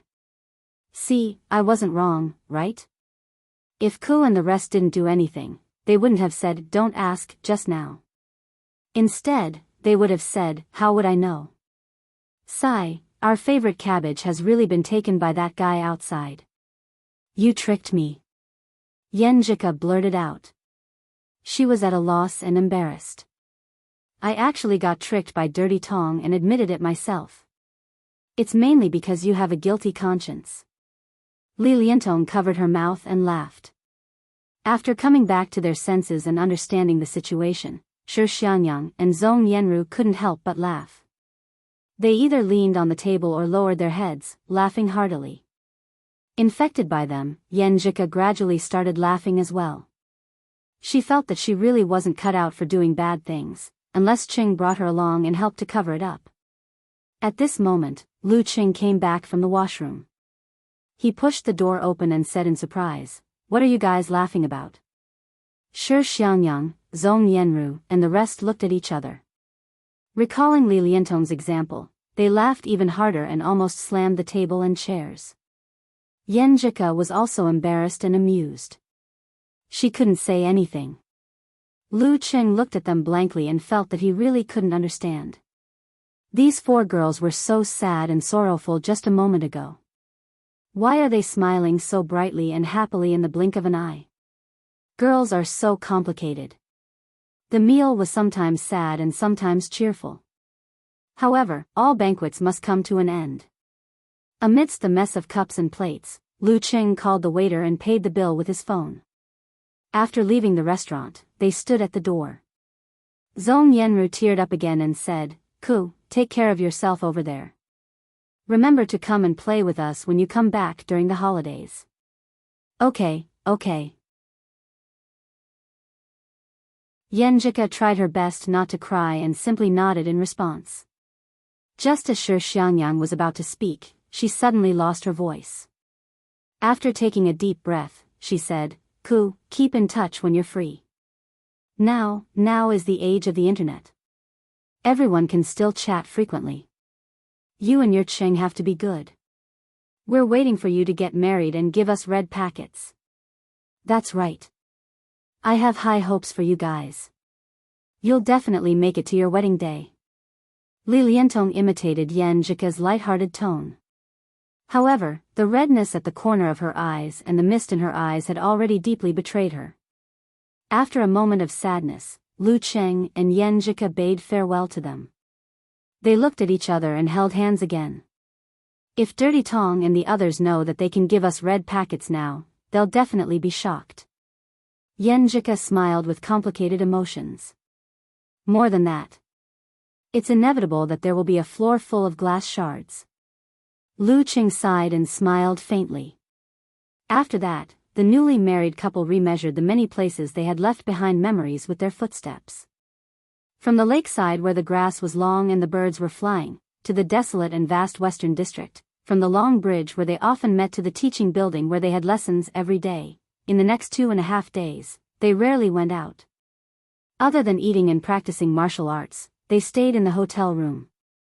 There were even 2 times when they directly ordered takeout. One of them had abnormal physical strength and was full of vigor, while the other was bursting with emotions and was indulging in youthfulness and passion to their heart's content. They couldn't wait to become conjoined twins. On Monday, June 30th, Yen Jika received the materials sent by Yen Kai and Ji Mingyu. She handed them over to the school office and embarked on the journey back to Shushan with Lu Cheng. When there was a need here, she would come back to cooperate. However, at that time, it would most likely be Empress Dowager instead of Lu Cheng who would accompany her. June 30th, 5:40 p.m. The high-speed train was speeding and was about to arrive at Shushan Station. Lu Cheng didn't play with his phone. He tilted his head and looked at the exhausted fairy who was sleeping. Thinking of the crazy days these days, his heart was full of tenderness and sweetness. He felt that his wife was so beautiful and he liked her so much. At first, he put his arm around Yen Jika's shoulder. Then, he felt that it wasn't enough, so he slid down to hold her slender waist. Then, he felt that it wasn't enough, so he leaned over and held her completely in his arms, breathing in her fragrance. After a while, Yen Jika woke up from her sleep with trembling eyelashes. She looked up and saw Lu Cheng's familiar face. The loss caused by the nightmare immediately disappeared. She reached out and hugged her husband's waist. After hugging quietly for a while, their phones rang at the same time. It was from each other's mother. "Hello, Mom. What's up?" Lu Cheng answered the phone in surprise and lowered his voice. Yen Jika beside him also spoke in a similar tone.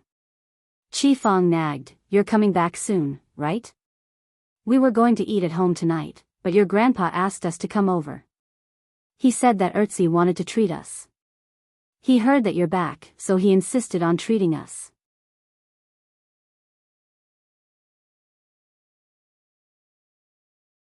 Chapter 427.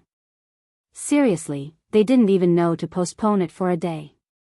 "I'm already drooling over your home-cooked dishes." Lu Cheng flattered.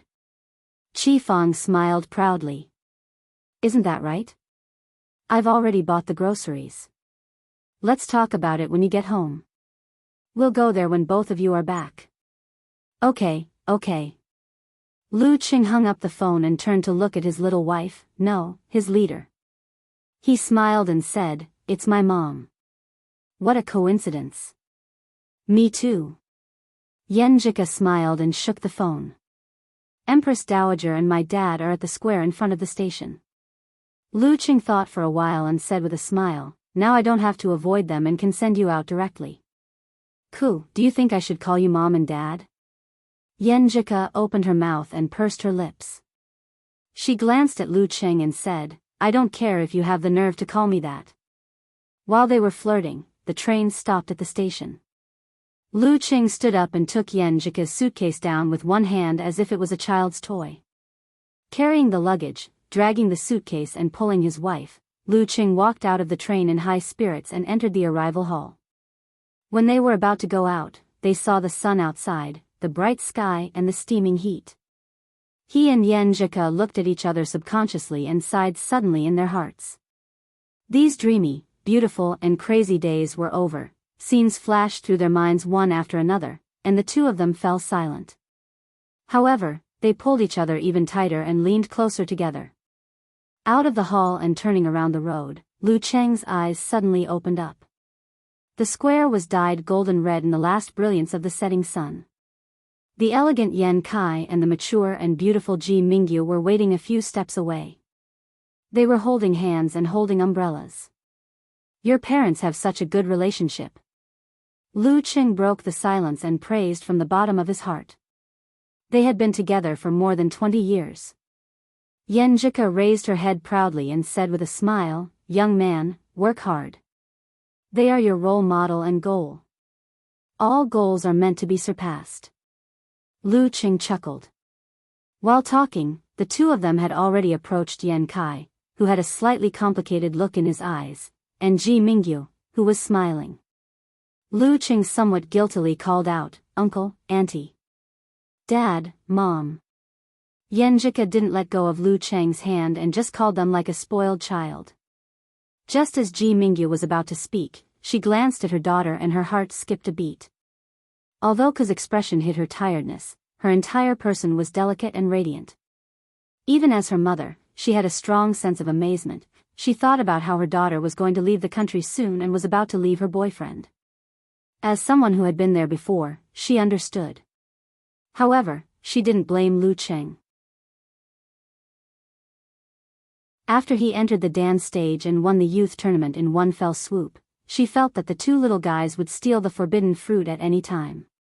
Because of this, she even reminded her daughter to pay attention to safety measures. She didn't expect that this kid could hold back until recently. Then she remembered that her daughter didn't give up her dream because of this and obviously got support and understanding from her boyfriend. Ji Mingyu looked at Lu Cheng more highly and was more satisfied with him. Now that you have a boyfriend, you don't want to be close to your mother anymore? She looked at her daughter and joked, lifting her left arm. Yen Jika's pretty face blushed. She let go of Lu Cheng's hand and took half a step forward, intimately hugging Empress Dowager's arm. She said in a sweet voice, "No." Because of the private engagement, she felt a little guilty toward her parents. Ji Mingyu turned to Lu Cheng and said with a warm smile, "Little Lu, where is your house? Let's go together. We'll send you back on the way. It's troublesome to take a taxi." "Okay, thank you, Auntie." Lu Cheng didn't reject the olive branch from his mother-in-law at all. After saying that, he quietly mouthed to Yen Jika, indicating that what he wanted to say was actually, "Thank you, Mom." Yen Jika wrinkled her nose and gave him a coquettish stare.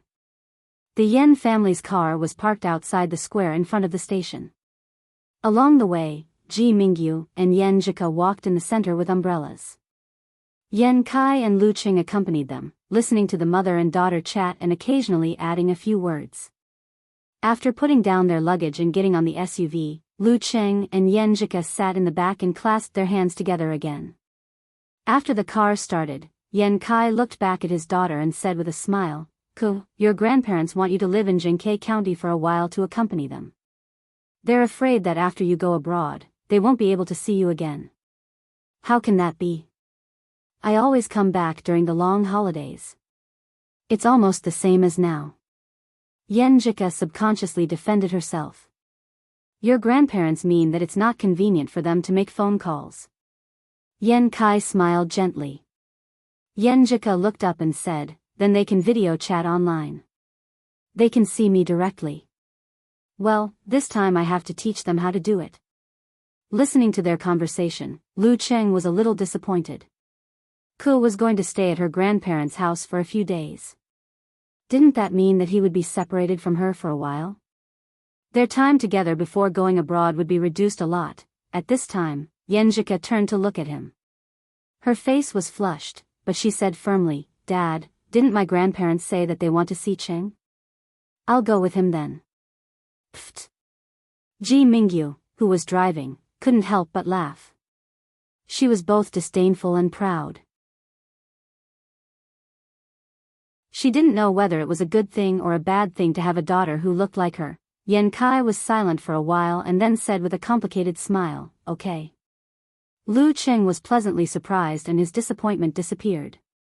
He couldn't help but pull his little fairy's hand towards him. They looked at each other and smiled. Yen Kai asked, "When are you going?" "A few more days. I have to go to Cheng's house." Yen Jika's eyes were dizzy, and her voice was getting lower and lower. An ugly daughter-in-law has to meet her parents-in-law, and she's already a legal daughter-in-law. Although Yen Kai was mentally prepared, he still felt inexplicably melancholy. He always felt that his daughter was not grown up yet. How could she be abducted? How could she be at the stage of meeting her parents-in-law? Then you have to prepare well. I didn't know these things back then, and no one taught me. I almost made a fool of myself the first time I came here. Ji Mingyu recalled and said, angrily. Yen Kai thought for a while and said, "Say hello to Lu's parents for me." In Shushan, unless it was a blind date, in-laws were not allowed to meet when the younger generation was meeting their parents. Only when the young couple had a stable relationship and were ready to talk about marriage would they have a few special gatherings to finalize details such as the date. "Thank you, Uncle Yen." Lu Qing hurriedly returned the greeting on behalf of his parents. Not long after, Ji Mingyu parked the car across the road according to his instructions. Waving goodbye to his real wife, mother-in-law, and father-in-law, Lu Qing stepped into the familiar yet strange neighborhood. The general environment and layout of the buildings here had not changed. More than 10 years felt like a day, as if it had been sealed in time. Most of the pedestrians were the same, but there were more mottled faces, more white hair, and more recently born faces. The renovation of the new house had been completed at the end of April, but it would be open for a while. According to Qi Fang, they would choose a date to move in October. Along the way, Lu Qing was greeted by people. Some people treated him as someone else's child and scolded the teenager beside them, which made him laugh secretly. He walked briskly up the stairs, took out the key and opened the door. Before he entered, he saw his mother coming over with a smile. "You're fast. Uncle Yen sent me back." Lu Qing answered frankly. He glanced at the living room and asked, "Where's Dad?" "Him." Qi Fang replied unhappily. "Since he became the factory director, he has been busier than before. He said that he has to live up to the trust of others. He's not home until 6:30 every day. Don't mention your dad." Then she smiled and said, "When is Jika coming? Your mother has to be prepared in advance." Her daughter-in-law was coming, so she took the initiative to change Yen Jika to Jika. "Jika is fine these days. It's up to you." Lu Qing struck while the iron was hot. "How about tomorrow?" No, I don't know if she'll like the food I prepared for you. I have to do a big cleaning and tidy up the house. I can't see her in such a mess," Qi Fang said to herself. "Also, I have to call your aunt and ask her to send some vegetables from her farm. Jika comes from a good family and must be tired of expensive food. She has to try something new." Listening to his mother's nagging and feeling how much she valued her daughter-in-law, Lu Qing felt warm and couldn't help but laugh. "What are you laughing at?" Qi Fang took out her phone and didn't have time to make the call. "I'm happy for Jika," Lu Qing replied humorously. Qi Fang smiled. "I've asked around. Jika is a good girl. She's gentle and pretty. She was much better than you when we were in number 1 middle school. Didn't you always say good things about her in my ear?" At the mention of number 1 middle school, she suddenly sighed. "Cheng, when you were in high school, I was worried that you wouldn't be able to find a girlfriend." "Ah. I wasn't a boring and introverted person in high school. Was I that bad?" Lu Qing didn't know whether to laugh or cry. He didn't know what to say. Double critical damage from his own mother. After Qi Fang contacted Qi Yen and set the date for the day after tomorrow, Lu Qing took out his phone and sent a message to Yen Jika, whose name had been changed to Madam Wife. "My mom said the day after tomorrow. She values you so much that she even asked me what you like to eat. She wants to go to the market to buy it again. She even asked my aunt to send the vegetables that she planted at home over. She also wants to do a big cleaning and do your hair." For the sake of family harmony, he didn't hesitate to praise his mother and daughter-in-law in front of them. Yen Jika replied with a blushing expression, "Auntie is so nice. You have to call her mom." Snickering expression, Lu Qing replied. "Go away, I don't have a husband like you." Yen Jika sent an expression of blowing a whistle for a red card, followed by an expression of lowering her head and smiling shyly. "I'm still not used to calling you that. My face was burning from typing just now. It's so embarrassing. But it's not the first time you've called me that these days." Raising eyebrows expression, Lu Qing replied. "That's when I'm in a daze." After sending this message, Yen Jika suddenly came to her senses. Her face was as red as a tomato and she replied bitterly, "I'm not going to talk to you anymore." After a while, Lu Jisheng called and asked Qi Fang and Lu Qing to go downstairs directly. He said that Ertzi would drive to pick them up. "Not bad," Qi Fang said and pulled her son out of the house. They went downstairs and arrived at the entrance of the community. Ertzi drove a big Benz this time.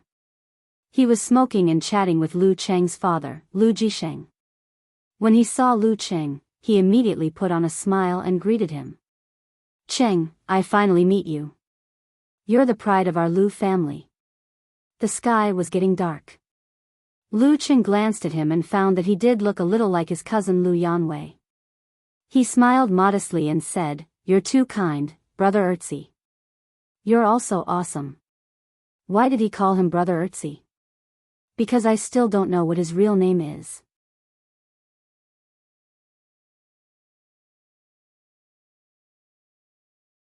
Chapter 428. I'm just earning hard money. Well, let's get in the car. Mr. and Mrs. C are almost done. We can't keep them waiting for too long. Seeing Lu Cheng, Ertzi put out the remaining half of the cigarette in his hand without hesitation, which made Lu Jisheng, who was smoking, stunned for a dozen seconds. Lu Cheng smiled and shook his head. If you're earning hard money, then I'm earning hard money too. Money that could be earned through sweat and blood. Lu Jisheng also put out the cigarette in his hand and threw it in the trash can. He and Qifeng sat in the back of the Benz. After Lu Cheng fastened his seatbelt, Ertzi started the car and drove to Lu Debang's house. He said with a smile, I watched your national competition from the beginning to the end. You're awesome. Every man dreams of becoming a master, and you're already a master. On the way, he didn't talk about anything else but martial arts. Occasionally, he would praise Lu Cheng in front of Lu Cheng's parents, making the atmosphere relaxed and harmonious. He must have been in the business for many years. Lu Cheng commented in his mind, but he pretended to be polite. Arriving at his grandfather's house, Lu Cheng had just finished greeting everyone when his cousin, Ma Shi, dragged him into the room. Her eyes sparkled as she pointed at a pile of posters and notebooks. Brother, you promised me that you would sign for my classmates. She said with pride and admiration, at least half of our classmates idolize you. Since I said I'm your idol, I'll sign them even if I have to kneel down. Lu Cheng laughed self-deprecatingly. He took a photo of the pile of posters and notebooks and sent it to his wife. He used an emoji with his head hanging from a beam to express his woes. The troubles of becoming famous. Look at your calligraphy.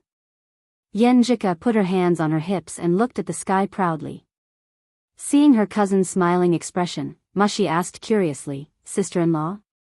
Everyone who watched the final competition was impressed by the hug between Lu Cheng and Yenjika. Yeah, it's a blow to me. Lu Cheng shook his head with a smile. He took the pen and began to write his name. His wrist was steady and his strength was moderate. The more he wrote, the worse it got. All right. Finally, he exhaled and ended the activity that destroyed his confidence in calligraphy. Of course, if he wrote the words Qian or Xing, he would still be able to meet people with the help of visualization. Thank you, second brother. You're so nice. Mashi happily organized the posters and notebooks. By the time the brother and sister left the room, the two tables had been put together. Plates and basins of cooked dishes were brought out one by one. The aroma of the dishes lingered in the air. It was different from before. This is the game I got from Uncle Yu in the village. Try it, it's really good. Ertzi introduced them to Lu Cheng with a smile and praised Lu Jiqiang. It's all thanks to second uncle's excellent craftsmanship. Most people wouldn't be able to handle these. Lu Jiqiang smiled smugly and said, These wild animals are just like that.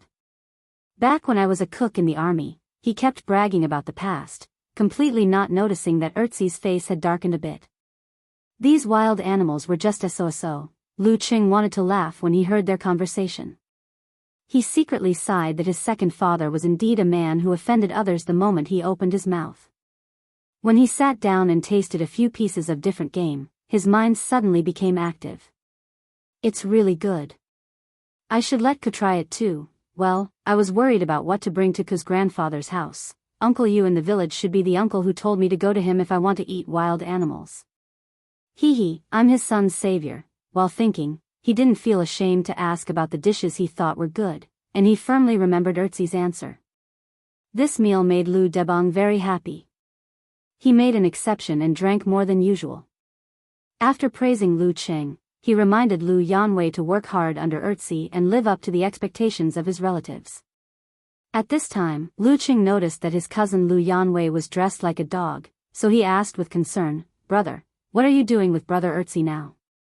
The day Qi Fang mentioned this, he wanted to ask his cousin, but he didn't expect that Yan Zhika would go abroad a year early. He didn't have time to care about it. Before Lu Yanwei had time to answer, Erzi said with a smile, "You've won the nationals and become the heavenly son of the era. The entire Shushan city is proud of you, and the martial arts atmosphere is flourishing. In addition, the team formed by your city performed well this time and almost made it to the second stage. You already have a lot of supporters. Therefore, your city plans to build a new martial arts arena and form a comprehensive business district that integrates health, fitness, leisure, and entertainment. I'm new here, so I don't have a big appetite. I only want to eat one piece, but I'm not familiar with this place, so I asked Yanwei to help me." Then he looked at Lu Debang and said, "Fourth Grandpa, don't worry. Yanwei has done a good job these days." Lu Qing listened to them thoughtfully and didn't express any opinion.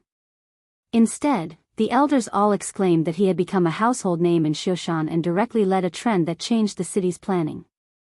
Star? Erzi laughed secretly and shook his head slightly. Fourth Grandpa's family had little contact with the martial arts circle, so they didn't have any practical experience. They only knew that Qing was a great man, but they didn't know how great he was or what it meant in the real world. They just thought he was like a star. But in fact, in his eyes, as half an insider in the martial arts circle, Qing should be a powerful man, famous and powerful in the future. He didn't talk about this, but changed the topic and talked about the family affairs in Qingfu County. The lively dinner was coming to an end. At this time, Lu Yanwei, whose face was getting rounder, winked at Lu Qing, indicating that he had something to say to him. "I'll take the fruit out of the fridge." Lu Yanwei stood up and walked to the kitchen, which made his mother, Wang Lily, want to wipe her tears. She sighed that her son had finally matured. Lu Qing went to the kitchen with an excuse to go to the bathroom. He saw Lu Yanwei holding his phone and chatting with someone with a smile on his face. I have a girlfriend," he said to his cousin, a little embarrassed. "Ah. Brother, when did you have a girlfriend?" Lu Qing was shocked. Didn't his cousin go on several blind dates without success? Just right. Lu Yanwei smiled so widely that his eyebrows couldn't be seen. "We met before playing games. But at that time, I failed to start a business several times. I didn't have any confidence and didn't dare to pursue her. Recently, I ran some business with Brother Erzi and got back some confidence and some money." As he spoke, his voice grew softer and softer. Suddenly, he exhaled and said hesitantly, "Qing, I feel like I'm in a dream right now. What if Brother Erzi doesn't succeed in his business or I accidentally offend him? Wouldn't I be back to square one?" From his face, Lu Qing could see that he was worried about personal gains and losses. After thinking about it, he recalled Ku's occasional words and combined them with his own experience and opinion. "Brother, you don't have to worry so much. What's important is what you can learn from this. You see, in business, you need money, connections, and foresight. If you follow Brother Erzi, you'll definitely meet a lot of business people. You'll build up your own connections if you deal with them well. Then you'll gain experience and foresight from this project. Even if it doesn't succeed in the future, or they turn against you, you'll become a better Lu Yanwei and can find a way out." Lu Yanwei listened attentively. His expression gradually relaxed as if he had untied a lot of his worries. After a moment of silence, he said self-deprecatingly, "Qing, why do I feel that you're more mature than me? It's as if you're my brother. I almost called you brother just now." Lu Qing pointed at himself and laughed. "Call me brother. Come on. You're so rude." Lu Yanwei's smile brightened. He took out fruits from the fridge and cut them into plates and rinsed them. After dinner, Erzi said that they had finally gathered everyone and proposed to take a family photo. He would find a place to print it digitally. Lu Qing didn't care. He stood beside his grandfather and completed the photo. After taking the family photo, Erzi took the initiative to ask Lu Qing to take a picture with the heavenly son of the age. Lu Qing wouldn't refuse such a small thing. Learning from his little fairy, he stepped back and faced the camera with a smile. After chatting for a long time and sending the Lu family back home, Erzi drove to Qingfu County via the highway. He entered his own company and turned on the computer to print the photos. After carefully looking at the family photo and the one with Lu Qing for a while, the smile on his face grew wider. He turned over 2 photo frames, put them in, and placed them on the boss's desk, facing the guests. Just then, his phone rang. A call came in. "Hello, brother He. Why are you calling me so late? I'm in the company. Come over and we can talk face to face." Okay, I'll wait for you." Putting down his phone, the corners of Erzi's mouth curled up. His gaze passed through the window and looked at the lights below. After almost half an hour, the sound of footsteps could be heard. A 30-year-old man in a suit pushed open the door to Erzi's office. He saw Erzi sitting behind the desk, holding a pen in both hands and slowly turning it. "Boss Lu, you're in a good mood." The man in the suit smiled reservedly. Just then, his eyes swept over the 2 photo frames on the table and saw the 2 photos. Boss Lu, you don't show your true colors." The man in the suit was stunned at first, then his smile turned into a bright one. Erzi, Lu Yuanzhang's smile became more obvious. In the Lu family, after Lu Jisheng went to take a shower, Lu Qing and Qi Feng talked about Yan Zhike's favorite dishes. In the midst of their idle chatter, he suddenly remembered something and interrupted them. "Mom, do you know Erzi's name? You haven't mentioned it to me." "I didn't think about asking before." Qi Feng was stunned for a moment and answered, "Lu Yuan, what's Lu Yuan again?" "Sigh, I don't remember clearly." Speaking of this, the mother and son looked at each other and smiled, throwing this matter to the back of their minds. Who cares what his name is?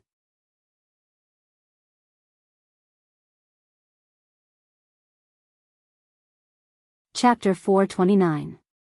Qi Feng returned to the topic at hand. She asked curiously and nervously, "What's the matter with Erzi?" "Cheng, how much did Zhike's family give you when you visited them?" "I have to go to the bank tomorrow to withdraw money for this." Lu Qing smiled and said, 10,001 yuan. The meeting with his parents-in-law was informal, so he didn't have the necessary etiquette. He didn't receive a big red packet until he went to Jiangnan and finished his walk with Senior Ji. No, he should call him Grandpa. In fact, to the Ji family and the Yen family, a red packet of 10,001 yuan was nothing at all. However, considering the Lu family situation and the fact that Lu Qing was still in school, they decided on this number. It was more symbolic than practical, 10,001. That's good. Qi Feng breathed a sigh of relief and smiled again. If it had been 2 months ago, she might have had a headache over the issue of red packets since she had spent all her savings on buying a house and renovating a house. However, things had come to an end. Lu Jisheng had been promoted and received incentive shares and corresponding bonuses. Their family's financial situation had improved, and they could still afford 10,000 yuan. As for the couple getting married, it was still too early, at least 3 years away. By then, they would be well off. Lu Qing felt his mother relax and couldn't help but smile. "Mom, you don't have to go to the bank tomorrow. I have almost 10,001 yuan in cash. You just need to get some. For your wife." Qi Feng was about to say something wrong. She laughed and said, "It's a red packet for your girlfriend. How can I spend your money? But isn't it natural for me to give money to my parents?" Lu Qing said gently. "Mom, you're right. You're my wife, and you have a certificate. No, this is a gift from your dad and me." Qi Feng waved her hand and refused. "Our family is doing well these days. Keep the cash for yourself. Don't let her suffer." Okay. Lu Qing didn't insist. After all, he would find a chance to give more money to his mom in 2 days. At this time, Lu Jisheng came out of the shower. With the TV program as the background, the family of 3 talked a lot about Yan Jika's visit to her in-laws. In the end, Qi Fang clapped her hands and decided to take her husband to buy some nice clothes after the cleaning tomorrow, so as not to embarrass her son. The moon was bright and the stars were sparse. The night was getting darker. Lu Qing finished showering and lay on the bed. He shared the contents of their discussion with Yan Jika in the form of interesting news. He played the role of a mole perfectly. After talking about this matter, he felt the desolation and silence around him. He sighed with a smile and typed on the keyboard. "The night is long, I can't sleep alone." Yan Jika quickly replied with a snickering emoji, "Unfortunately, I have Empress Dowager to accompany me." Mother and daughter talk at night. "I don't know what it means to be alone and unable to sleep." After that, she sent a message, "Do you think I will sympathize with you?" I almost laughed out loud, expression. Following that, she added, all right, big sister will dote on you tomorrow. Be good and go to sleep." Sensing the subtle fluctuations and changes in his wife's emotions, Lu Qing smiled and asked, "How does it hurt?" "How else can it hurt? In broad daylight, in front of so many people, how do you want it to hurt?" Yan Jika said with an emoji of slamming the table. "I just want you to have breakfast with me." "What are you thinking about?" "Ku, your thoughts are a little dirty recently." Lu Qing replied with an emoji of a sinister smile. Yan Jika's face was flushed. She gritted her teeth and sent an emoji of knocking on the head. "It's all because you are too dirty. That's why I'm thinking dirty. It's all your fault. Quick, say, I'm wrong." Yes, Coach Yan, I'm wrong." Lu Qing typed with a smile and inexplicably missed her. Seeing his reply, Yan Jika was silent for more than 10 seconds. "Qing, what?" Lu Qing asked in confusion. "I miss you a little." Yan Jika held her phone and lay on her side. Her eyes softened. Although they had only been apart for a little more than 4 hours, me too. Seeing this, Lu Cheng's emotions calmed down. His heart was peaceful, just like the scenery outside the window covered with a veil of moonlight. Compared to the burning passion, this was the beauty on the other side of love. The next morning, Lu Cheng got up early and quickly washed up. He put on the navy blue Longhu Club martial arts suit and ran to the villa community by Backwater Lake to warm up before the training. At the entrance of the community, he sent a message. Not long after, he saw Yan Jika running out quickly. The girl's black hair was tied up and she was wearing plain white. She was pretty and elegant. What a coincidence. Lu Cheng said with a smile. Ku was wearing the female version of the Longhu Club martial arts suit, which happened to be a matching outfit with his. And they didn't tell each other beforehand. What a coincidence. Yan Jika showed her dimples and smiled sweetly. Girls always liked coincidences like this. It made them feel as if their hearts were connected.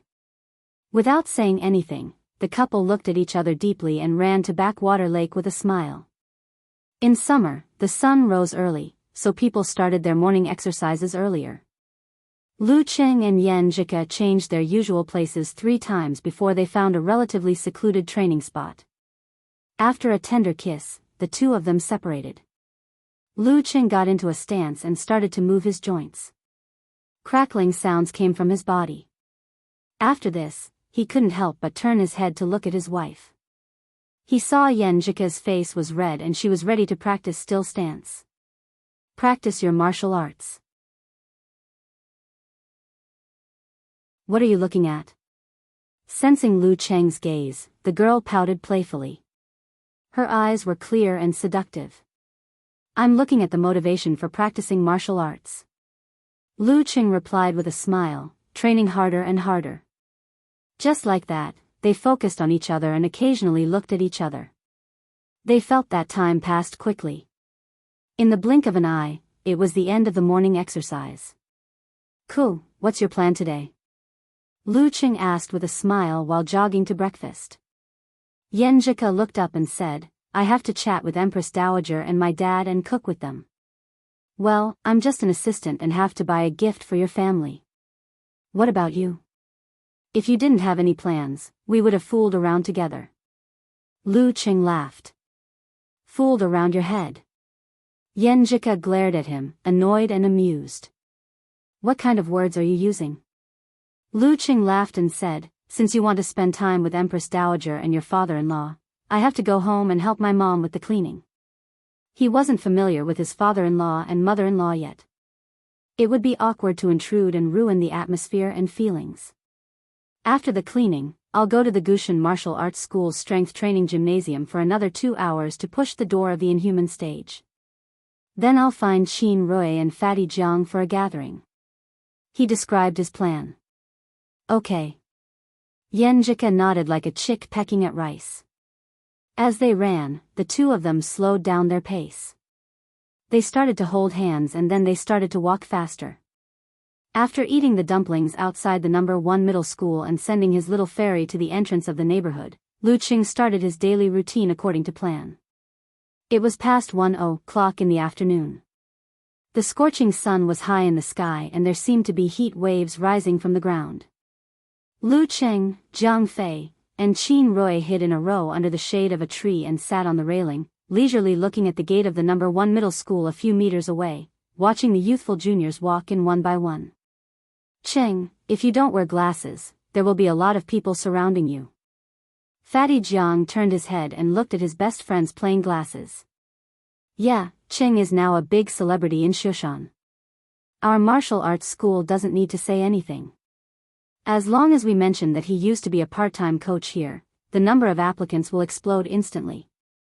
Qin Rui echoed with a smile. After he succeeded in meditation, his strength improved rapidly. With the training of the preliminaries, he was almost at the level of 9th pin, almost catching up with Dai Lin Feng. Lu Qing laughed and said, I worked hard to achieve this. You can't be jealous. By the way, why didn't old Qing come out?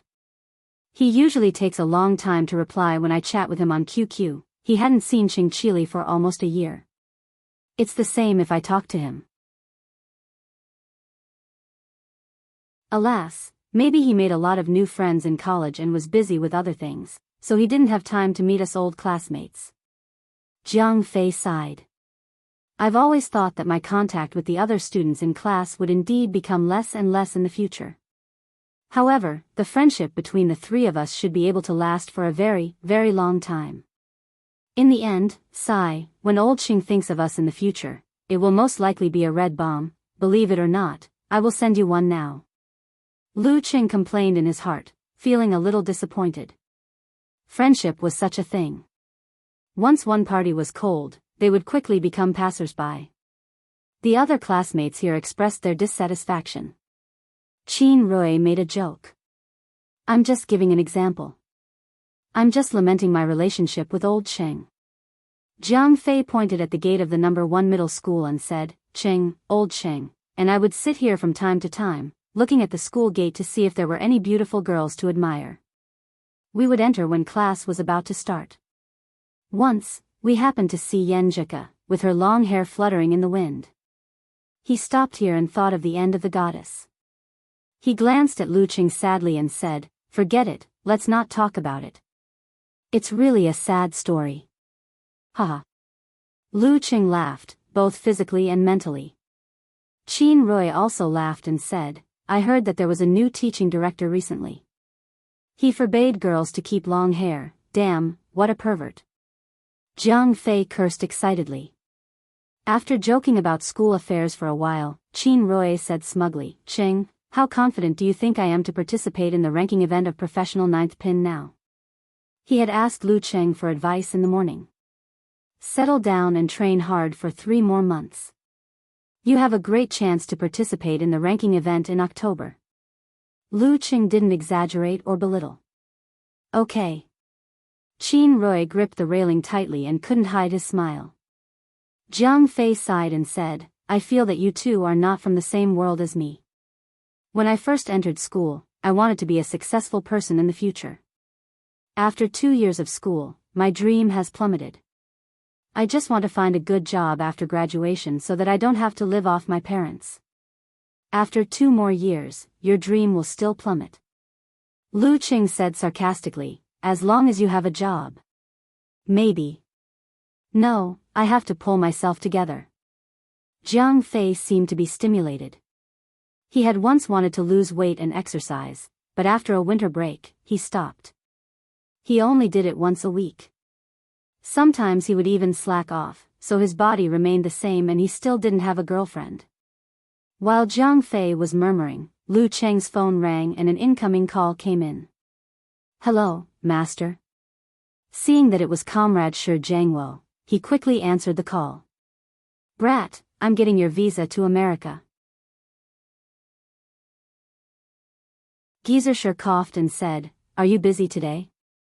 Lu Cheng was puzzled and answered, Nothing. Why did master ask this? Well, I have a small task for you.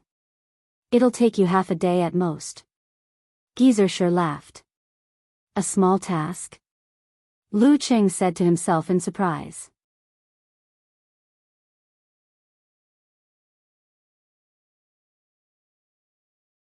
Chapter 430. What's the matter? Lu Qing felt uneasy. His master was sometimes unreliable. Geezer Shi laughed and said, A disciple of the ice god sect named Li Zhenhua is in trouble in Linbian. You're the closest to him, so go and take care of him. Taking the high-speed rail to Linbian was indeed an hour and a half wasted time. Lu Qing nodded slightly and asked, Master, what's the trouble? It's a long story. You brat, you don't understand this old man at all. Geezer Shi laughed and scolded him. Write down her phone number and call her later. She'll tell you the whole thing, XXXXX. Okay. Lu Qing repeated it twice and asked Jiang Fei to write it down. He asked, Master, I'm not working part-time in the sect. I should be paid for this kind of task, right? Hey, when did you become so greedy? Geezer Shi smiled in surprise. Lu Qing smiled embarrassedly and said, Ku is going to study in America, so I need to save more money for the trip. As for using his own influence and connections to do business with others, he still couldn't cross the threshold in his heart for the time being. Not bad. You know how to save money for this. You're very responsible. I'm sure you'll be paid. Let's talk about it later. How can the sect treat you unfairly? Even if it's not for you, it's for me. At this point, Geezer Shi was still worried and reminded him, When you arrive at the woodland, remember to give me a call if anything unexpected happens. Okay. Lu Qing didn't say more. After the call, he quickly dialed the number his master gave him. The cheerful ringtone rang for less than 3 seconds before the call was connected. A tired and anxious female voice said, Hello, who's this? I'm Lu Qing from the Ice God sect. Lu Cheng's voice was low and concise. The female voice suddenly became excited. Hello, senior. I'm Li Zhenhua's girlfriend, Zhang Xiaozi. Senior? Lu Cheng was stunned by the name. He didn't have time to correct her and asked directly, What happened to Li Zhenhua? It was his girlfriend who was answering the phone. They didn't tell you? Zhenhua, he's missing. Senior, this matter is rather complicated, so I can't explain it clearly. When you arrive, I'll tell you the details in person, Zhang Xiaozi said in an anxious tone.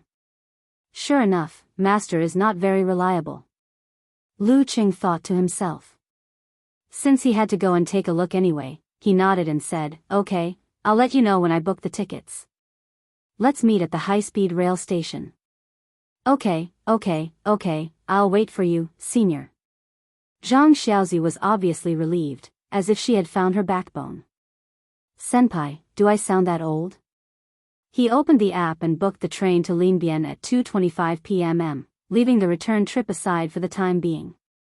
Fatty Jiang, send me to the high-speed rail station. I have something to deal with in the sect. Lu Cheng had never been polite with Jiang Fei. Tisk, Cheng, you're starting to look like a business elite. Jiang Fei had just finished watching a series about the workplace last night. Lu Cheng was about to mock himself when he suddenly thought of something. Wait, Fatty Jiang, send me home first, then go to the high-speed rail station. Linbian was not part of the Xing province, but an important border area. Although it was still far from the national border, it was a land transportation hub with a large flow of people. The security there was not very good, and could even be said to be a little chaotic. Even though he was in Shoshan, he could hear from time to time that there was a big case there. Plus, it was a multi-ethnic area, so the atmosphere was quite tough. Therefore, even if he did not intend to do it, he had to be prepared. As the car started moving, Lu Qing took out his phone and sent a message to Yan Jika. Facepalm expression, capable people do more work. My master sent me to Linbian to deal with a trouble caused by a junior disciple. I'm a martial uncle, and if something really happens to someone of my generation, it's not something I can solve. Yan Jika replied very quickly with an emoji of a dumbfounded face. Okay, so sudden. Linbian is quite chaotic. Cheng, you have to be careful. Change into your martial arts suit. No matter what happens, don't think about holding back. You're the most important, she said a lot in one go, and at the end, she said, I'll wait for you to come back. With my dear wife's words, I'll definitely be able to return safely tonight. Lu Qing sent an excited emoji with a red scarf wrapped around its head. I'm just about to go home and change into my martial arts suit.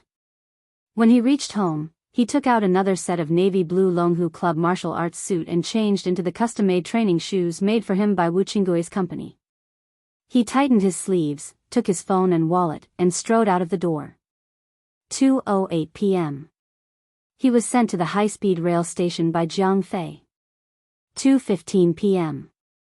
Lu Qing passed the security check and boarded the high-speed rail. 2:25 p.m. The high-speed rail started on time, roaring towards the south. 3:52 p.m. The high-speed rail stopped at Linbian Station. Lu Qing sent a message to Yan Jika and followed the line out of the carriage. 3:59 p.m. He walked out of the arrival hall in his navy blue suit and found the iconic white horse statue in the square in front of the station. This was the place where he and Zhang Xiaozi agreed to meet. Say, Senior? A girl in her 20s with a hairstyle called out uncertainly. She was thin, wearing a short-sleeved shirt, shorts, and jogging shoes. She could barely be considered pretty. Zhang Xiaozi? Lu Qing asked in reply. Yes, yes, yes. You're Senior Lu Qing. Didn't you say you were going to meet a martial uncle? Zhang Xiaozi asked, half surprised and half confused. It was because of this that she called him Senior directly. I know you're not a disciple of the Ice God sect, and you don't care much about the university martial arts competition or similar topics. Lu Qing thought and nodded steadily. I joined the sect late, so I'm Senior. Before Zhang Xiaozi asked again, he looked at the taxi queue and adjusted the sleeves of his martial arts suit. Let's talk on the way. Don't waste time. She was missing, so he had to seize every minute and second. Yes, Senior. Zhang Xiaozi quickened her pace and followed beside Lu Qing. She quickly picked up the key points. Linbian has a rich man called Si Jianting. He colluded with a warlord in the war-torn area in the south. He opened several underground casinos near the border and lured many people to play there until they lost their family fortune. Zhenhua's father was one of them. When he was 13 years old, he committed suicide in the casino, and his family was ruined. He came for revenge? Do you have evidence? Lu Qing didn't stop walking and asked directly. The sect generally didn't care about this kind of revenge that didn't have any reliable clues. Yes. Zhang Xiaozi quickened her pace to a trot. He watched Si Jianting for 2 or 3 years. This time he said he could get decisive evidence, so he rushed to Linbian. Because he was afraid of an accident, he took me with him. He told me to immediately notify the sect if something was wrong. Then how did he go missing? Lu Qing slowed down his pace and wasn't so anxious to get close to the taxi queue. There were so many people, so who knew if the taxi driver knew the person over there? Zhang Xiaozi took a breath and said, last night, Zhenhua said that he wanted to investigate Xi Jinping's Lin Fu building at night and find those several decisive pieces of evidence. I watched him go in, but he didn't come out the entire night. I saw that something was wrong, so I immediately called the sect's senior brothers according to what he said. The sect first pressured the provincial police to come here and deal with it, but their local protectionism is particularly strong, so they didn't pay much attention. They searched once and found nothing. They looked at the surveillance video, but there was no scene of Zhenhua going in. I clearly saw him go in. I urged them again and again, but there was still no result. I could only report back to the sect, and they let Senior come. Although Lu Cheng was much younger than she had expected, in this kind of situation, she was grasping at the last straw. She didn't dare to change her attitude in the slightest. Lu Cheng quickened his pace and said in a low voice, "Let's go to the Lean Food building to take a look first. You carefully recall if there are any important details missing. We'll talk about it after we get off the taxi." "Yes, Senior." Zhang Xiaozi walked breathlessly. At 4:21, the taxi stopped on the opposite side of the street from the Lean Fu building.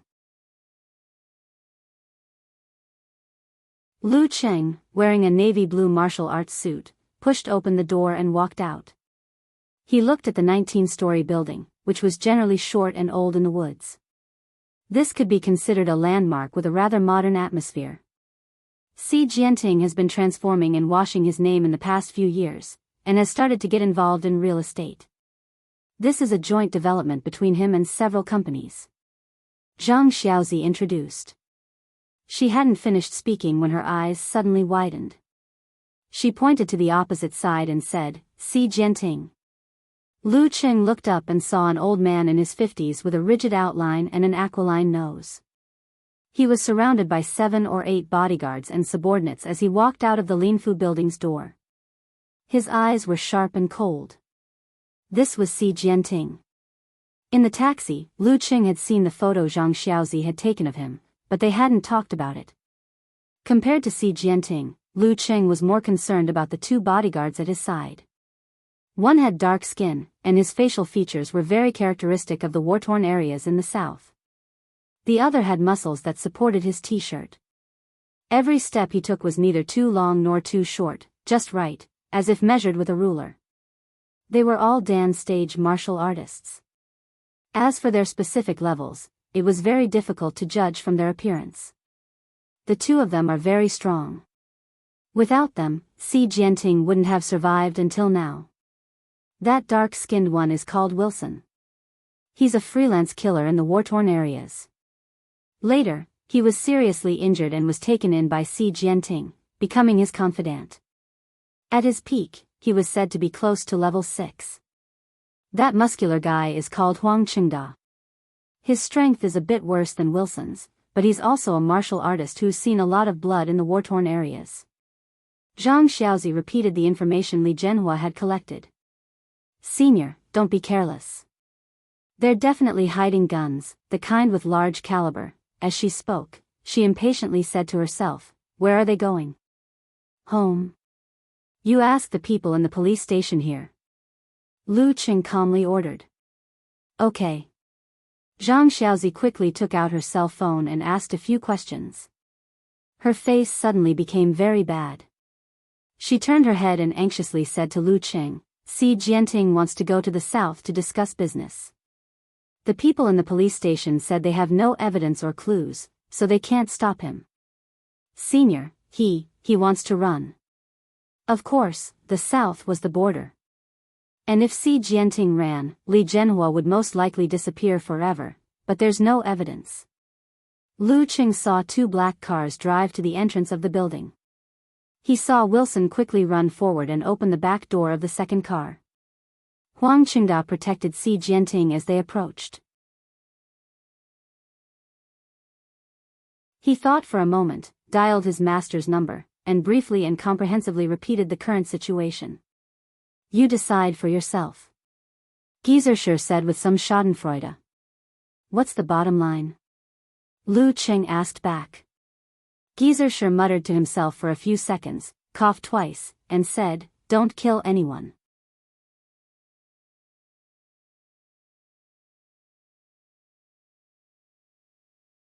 Chapter 431. Don't kill anyone. Lu Cheng's mouth twitched, and he silently hung up the phone. Then he observed the surrounding terrain and walked towards the exit of the Linfu building. "Senior, they're about to get in the car." Zhang Xiaozi trotted after him, anxiously reminding him. Lu Cheng didn't look at her, and his left hand steadily pressed down, indicating that she shouldn't speak. At the same time, he dialed another number, Yenjika's phone. After a short ringtone, the other side seemed to have been waiting, worried, and quickly connected. "Hello, Ku, my master is unreliable. A small matter has become a big trouble." Lu Cheng bitterly laughed.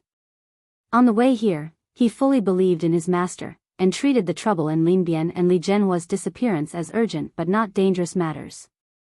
Although he was prepared to take action, it was only in case, and he didn't really know him, so he could still chat with Ku with a relaxed and cheerful attitude.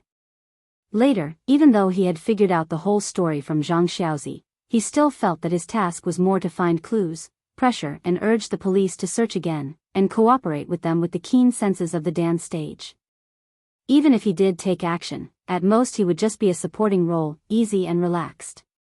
Until Si Jianting showed signs of escaping, his master gave him the bottom line. Only then did he feel that this matter was more thorny and a little dangerous, and he had to explain it to his other half. This master who cheated his disciple. On the other side of the phone, Yenjika's heavy breathing was clearly heard through the radio. She was silent for a moment before she said, "Can you not do it?" Lu Cheng smiled and said, "It's related to the life and death of a martial nephew. Ku, don't worry, I won't take action without absolute certainty. To be blunt, I'm not his father, mother, or master, so I don't need to take any risks for him." These words made Zhang Xiaozi's face pale, and she almost fell down. Taking action with absolute certainty, then wouldn't that be hopeless? Facing two powerful dance stage martial artists and 5 or 6 armed bodyguards, plus Si Jianting who was at the peak of 9th pin in his prime, he had to be at least an inhuman stage senior to have absolute certainty. That would be the upper class of a sect. Exactly, he's not a fairy. Yenjika slightly relaxed, and added another sentence out of concern, "You promise?" "I promise," Lu Cheng promised in a deep voice. If Si Jianting didn't get on the carriage, and didn't let his subordinates split up, facing 2 level 7 dance stage martial artists and several bodyguards armed with large caliber firearms, then although he had a grasp of the situation, it wasn't worthwhile for him to take the risk for a martial nephew he didn't know. After all, once he was entangled with the experts for a short period of time, the firepower would cross, and he wouldn't be able to withstand it. Just like that time when he went to the Guo family as a bodyguard, the rank 7 fugitive knew how to retreat when faced with him and the 4 sharpshooters, who were at most rank 8 in terms of combat strength, and didn't take the risk. However, since they had already boarded the vehicles, things were much simpler. This was equivalent to a martial artist entering an iron coffin. They were confined in a small space and could not move freely. They would not be able to use 50% of their abilities. Furthermore, most of the gunmen were in the first vehicle. For other masters who had not reached the inhuman stage, they might not be able to seize such an opportunity. But in his eyes, they were living targets for him, who could release his supernatural ability and whose power had long increased. All right. Yenjika rationally knew that she shouldn't say more, but she couldn't help adding, "Call me later, I'll wait for you, no problem." Lu Cheng answered with a smile and hung up the phone. He handed his phone and wallet to Zhang Xiaozi and said, "You stay a little further away." A broken phone was very troublesome, and he couldn't immediately call Ku. And his wallet couldn't be harmed, because it was a gift from his wife. Okay. Senior, please be careful." Zhang Xiaozi was delighted. She took the things and quickly retreated. At 4:26, Si Jianting's motorcade started moving, heading towards the exit of the Linfu building. Most of the bodyguards were in the first vehicle, and he himself was in the second. On his left and right were Wilson and Huang Qingda, and there was another bodyguard in the passenger seat. When the first vehicle turned into the wide and empty road, the second vehicle was about to turn when Lu Qing, who was calmly standing in front of them, suddenly took a step forward. His aura suddenly flared up, like a whistling northern wind, making the hearts of a few pedestrians tremble. They instinctively fled to the distance, avoiding this place. Pa! Lu Qing stepped on the ground, his body arched, and his left and right hands extended forward. With a hook and a shake, he threw out 2 balls of scarlet flames close to the ground. The light flickered, and a tyrannical aura was hidden. The 2 flames dragged along scorch marks as they rapidly wandered. They respectively rushed towards the 2 vehicles, both aiming for the gas tank. Squeak! An ear-piercing screech of friction rang out, dragging on for a long time. The vehicles in front and behind respectively turned their steering wheels in an attempt to avoid the terrifying-looking flame. Boom! The burning flame aimed at the bodyguard's vehicle in front exploded ahead of time. A wave of fire soared between it and the following vehicles, cutting off their line of sight. Bang! Lu Cheng's muscles bulged, and the concrete road under his feet cracked. He quickly threw himself at the black car Si Jianting was in. Relying on his already top-notch level 6 physical fitness, he forcibly pushed his footwork realm to the treading dipper constellation. Of course, it was only equivalent to Qiu Lin's level. It still couldn't compare to Peng Lian's, let alone Ren Li's. Don't stop. When the burning flame came, the experienced Wissен, who had dark skin, shouted anxiously in his unfamiliar Chinese language. However, he couldn't stop human instinct. The driver had already braked and turned, creating a screeching sound and clear tire tracks. At this moment, Wilson felt a stinging pain in his side, and his hair stood on end. He sensed danger approaching. He didn't even think about it. He immediately took a deep breath and fiercely swung his elbow, hitting the car door. Bang! The joint between the 2 sides of the car door split open in an instant, and it transformed into a steel shield that flew out. For Wilson, this could create trouble for the enemy, and it could also help him break away from the vehicle at a critical moment. If he was blocked in such a narrow space, it would be very difficult to use his fists and feet.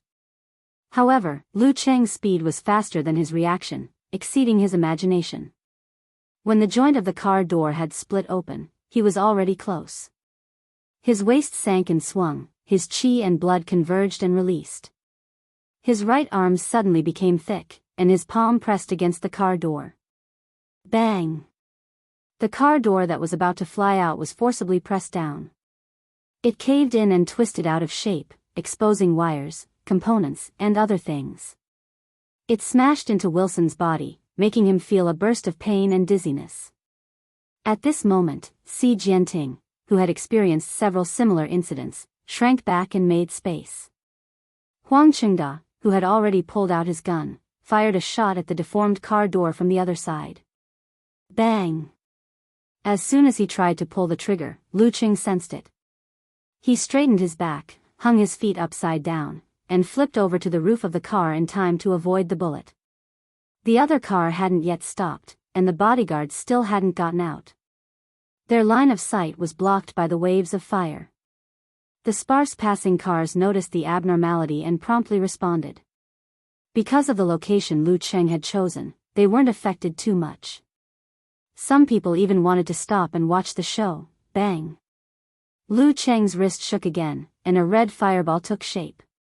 It smashed into the roof of the car where Huang Qingda was, causing him to sense it. He shot a bird at the sky, and with a bang, the fireball exploded. Seizing this opportunity, Lu Qing pulled back and landed on the ground again before the bodyguard in the front passenger seat could react. His left hand promptly threw out a ball of sparkling and translucent white cold light, hitting the head of Wilson, who was dizzy and didn't have the space to dodge. With a dull pop, a layer of ice crystals and thick frost condensed on the outside of Wilson's head, and he temporarily lost consciousness. With a step, Lu Qing rushed to the back of the car before Huang Qingda and the bodyguards in the front row could open fire. His body arched, and his two hands clasped together. His muscles swelled with Dan force. Gotcha!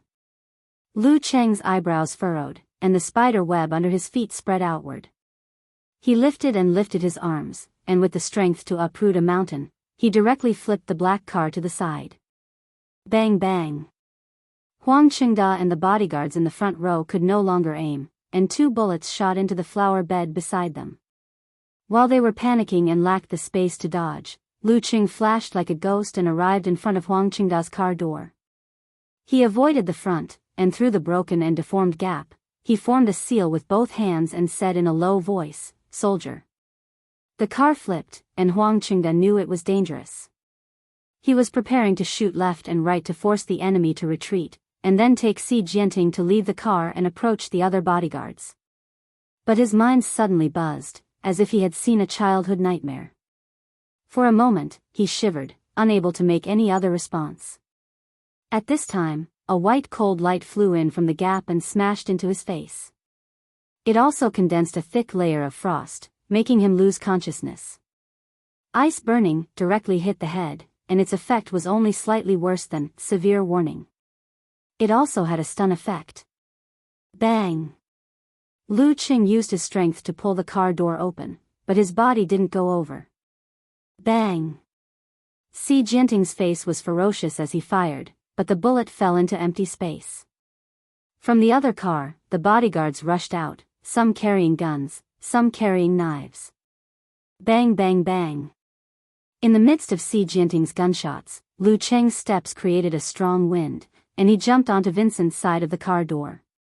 His hands shook, and he threw a cold light of ice burning at the bodyguards in the front row who were trying to shoot in fear, and at the still unaware Si Jianting. With two puffs, the two level 9 bodyguards were covered in white frost and turned into ice sculptures for a short time. Lu Qing leaned down and first picked up Vincent.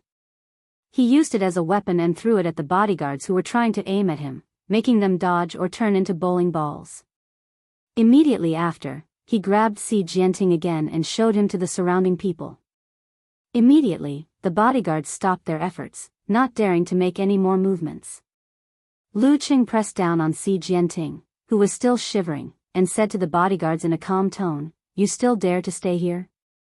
You're armed with weapons, and you're fighting a gun battle on the street. The police will be here soon." These words made the bodyguards completely recover their calm. Seeing that their boss had already been caught, and that they were powerless to reverse the situation, they looked at each other and immediately scattered like birds and animals, escaping without a trace. The only ones left were the still not recovered Vincent, Huang Qingda, and the bodyguards in the front row. Recalling the classic bad guys he had seen, Lu Qing extended his hand and helped Si Jianting, whose spirit was gradually returning to normal, pat the frost off his collar.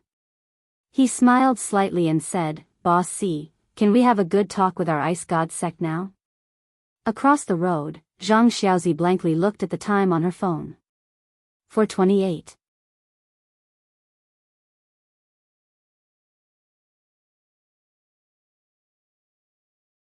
Chapter 432. 4:28 p.m. Looking at the young man in deep navy blue, Si Jianting's face was still ferocious. His teeth chattered because of the cold, but he didn't answer a single word, as if he wasn't willing to reveal anything. Lu Qing knew that saving a person was like putting out a fire, so he didn't delay.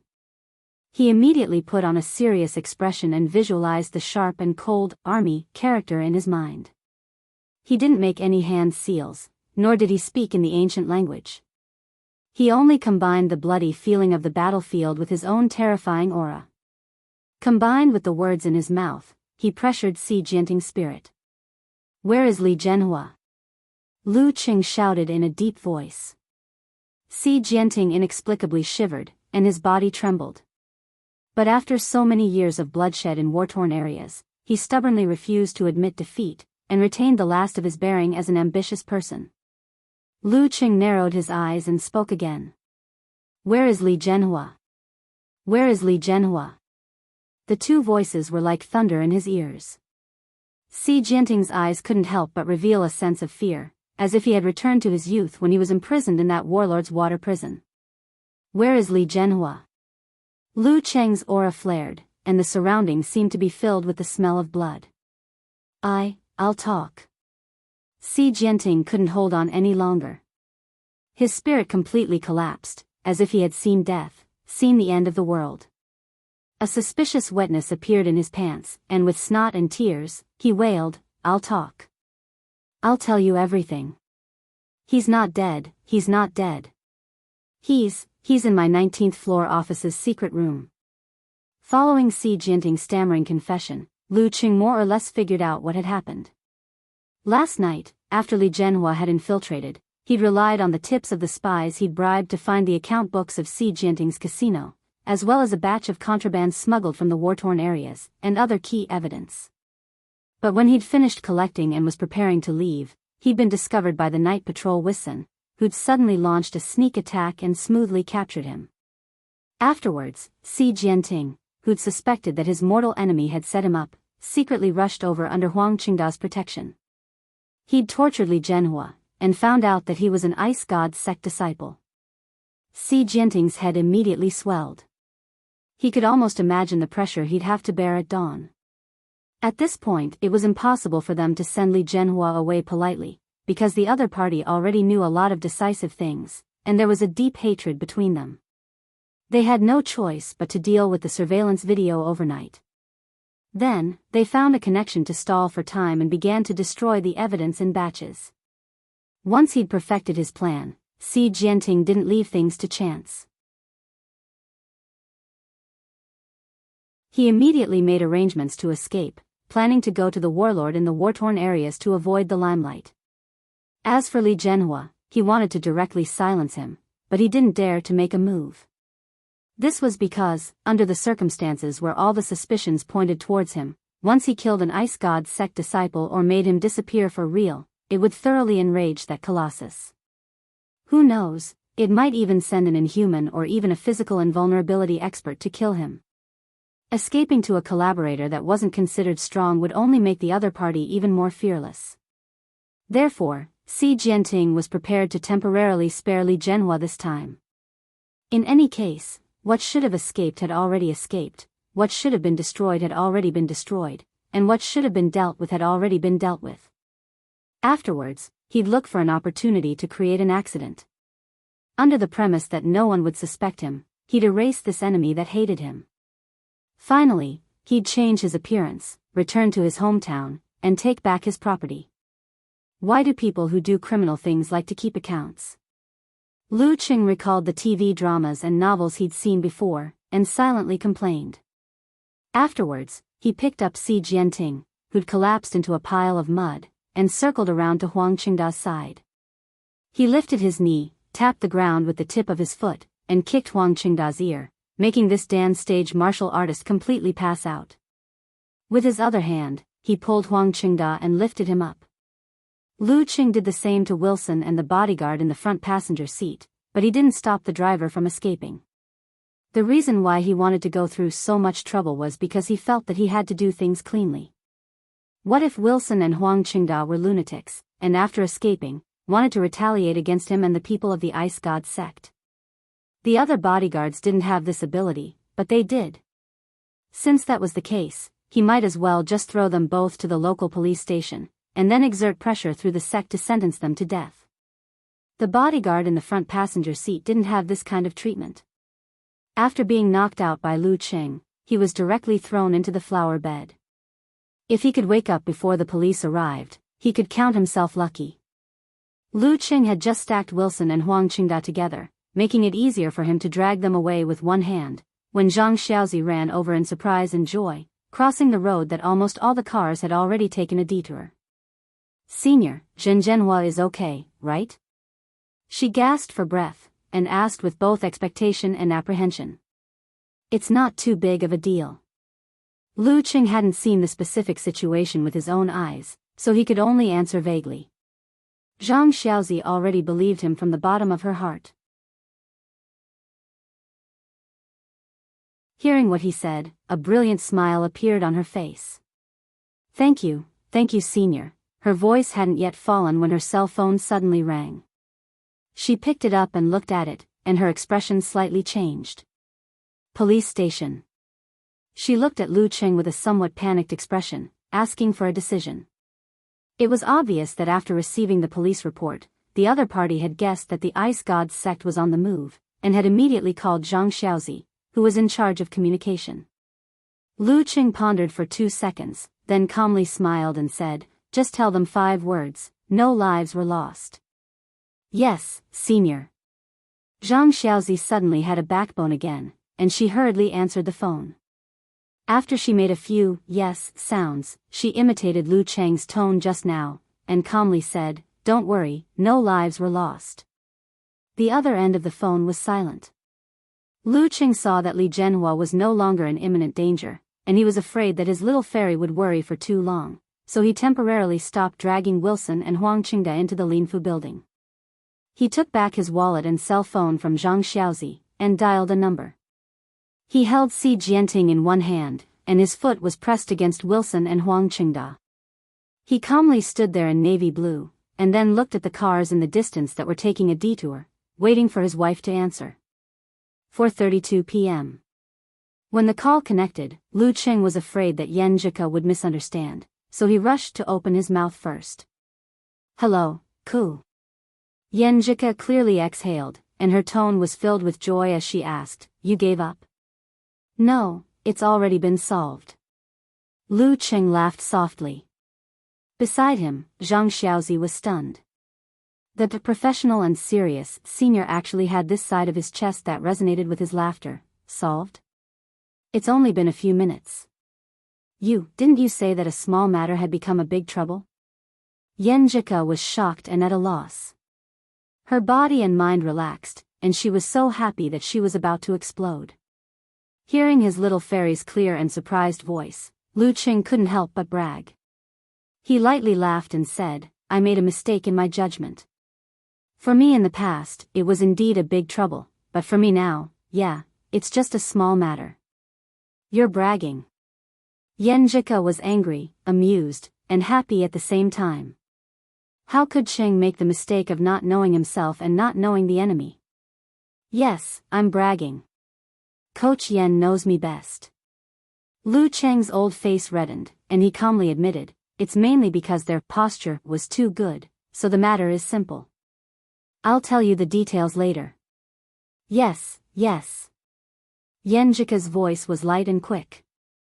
Lu Cheng thought for a moment, and laughed softly. "I have a goal. I'll strive to make today's kind of trouble into a small matter within 4 months." "I'll remember it for you," Yan Zhika replied with a smile. After a few seconds of silence, she softly said, "Cheng, hubby, next time this kind of thing happens, remember to ask clearly before deciding whether or not to go." "Okay." Lu Cheng felt pity in his heart, and solemnly promised. But things were always developing and changing. It was very difficult to say that asking clearly at the beginning would solve the problem. It was more important to rely on on-the-spot judgment and knowing when to retreat. Hanging up the phone, Lu Cheng carried Si Jianting in one hand and dragged Wilson and Huang Qingda in the other. Under the panicked and scared gazes of the people in the Linfu building, he calmly and steadily boarded the special elevator and arrived at the 19th floor. According to Si Jianting's instructions, he had Zhang Xiaozi open a secret room and saw a young man with many scars curled up unconscious on the floor. "Zhenhua." Zhang Xiaozi threw herself at him. Lu Cheng gave Si Jianting, Wilson, and Huang Qingda each a few more times and threw them beside the guest's sofa. Then he entered the secret room and checked Li Zhenhua's injuries. His life isn't in danger. He made a judgment and ordered Zhang Xiaozi, "Call the police and tell them to call an ambulance when they come." "Okay, Senior." Zhang Xiaozi breathed a sigh of relief. Her heart settled, and she began to dial the number. Lu Cheng reported to his master and let the sect handle the aftermath. 4:37. The sound of police cars and ambulance sirens rang out at the same time. 4:40. Outside Si Jianting's office, the sound of footsteps could be heard. A group of policemen rushed in and saw a young man wearing a navy blue martial arts suit sitting on the sofa with his head down playing with his phone. His bearing was calm and his posture was leisurely.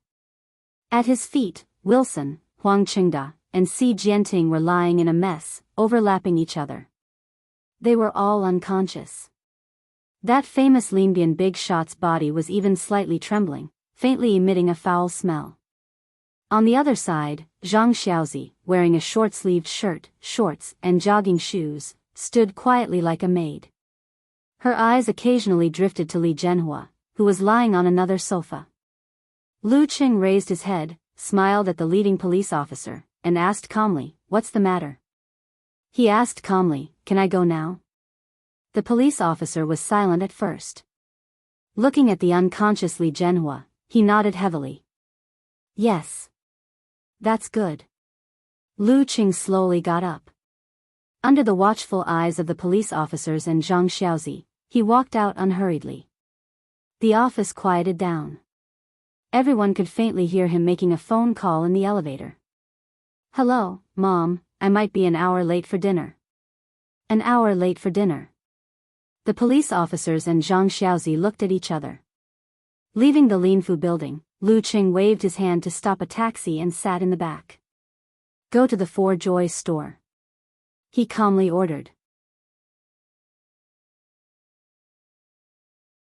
His phone's display switched from the booking app to the search page for Linbian specialties. The driver started the car and asked, Hey, was there a gunfight at Lin Fu's side just now? I heard it was very intense." Lu Qing smiled and said, "I didn't watch, so I'm not too sure." "Well, there will be news later." The driver didn't say anything more. 4:52 p.m. In the Four Joys store, Lu Qing carefully selected 2 boxes of osmanthus cake and 2 cans of matsutake sauce. Then he went next door and bought some mangosteen and other special fruits. 5:19 p.m. He arrived at the high-speed railway station and received a call from Geezer Shi. "You handled it well today." Comrade Shi Jiangwo praised and then said, "Remember, nothing can go exactly as expected. Today, I am mainly training your ability to deal with accidents and changes. If you improve in this aspect, you won't be flustered when you encounter an accident in the future and won't be in danger." "You're right." Lu Qing suddenly realized that he had misunderstood his master and thought that he was unreliable. When he hung up the phone, he suddenly had doubts and muttered, what he said just now couldn't be an excuse made up by his master to cover up his unreliability, right? This is his style. 5:35 p.m. The high-speed railway started to move. Lu Qing leaned back comfortably and played with his phone. 7:25 p.m. Li Zhenhua woke up in the Linbian hospital. After seeing Zhang Xiaozi beside him, he anxiously asked, "Did you catch Si Jianting?" "Yes, your sect sent a young senior to deal with him." Zhang Xiaozi answered truthfully. Li Zhenhua immediately relaxed, his expression was absent-minded. After a few seconds, he regained his composure and muttered, "Young senior, Weiss, where's the senior?" he asked. "He left in the afternoon." Zhang Xiaozi said in detail. "Well, when did the senior come?" Li Zhenhua asked casually. Zhang Xiaozi's tone suddenly became very strange. "Also in the afternoon, 7:29 p.m. Backwater Lake. At the entrance of the villa community. Yan Zhika, wearing a short sleeves and a long skirt, trotted out. She tilted her head slightly and looked at Lu Qing. "You're still not going back to eat? Why did you come to find me first?" Lu Qing lifted the osmanthus cake, matsutake sauce, and southern fruits in his hand and laughed softly. "I brought you some Linbian specialties." You're tuning in to the Dreamy Love Stories YouTube channel. Don't forget to subscribe and join us on this journey to catch the most captivating stories.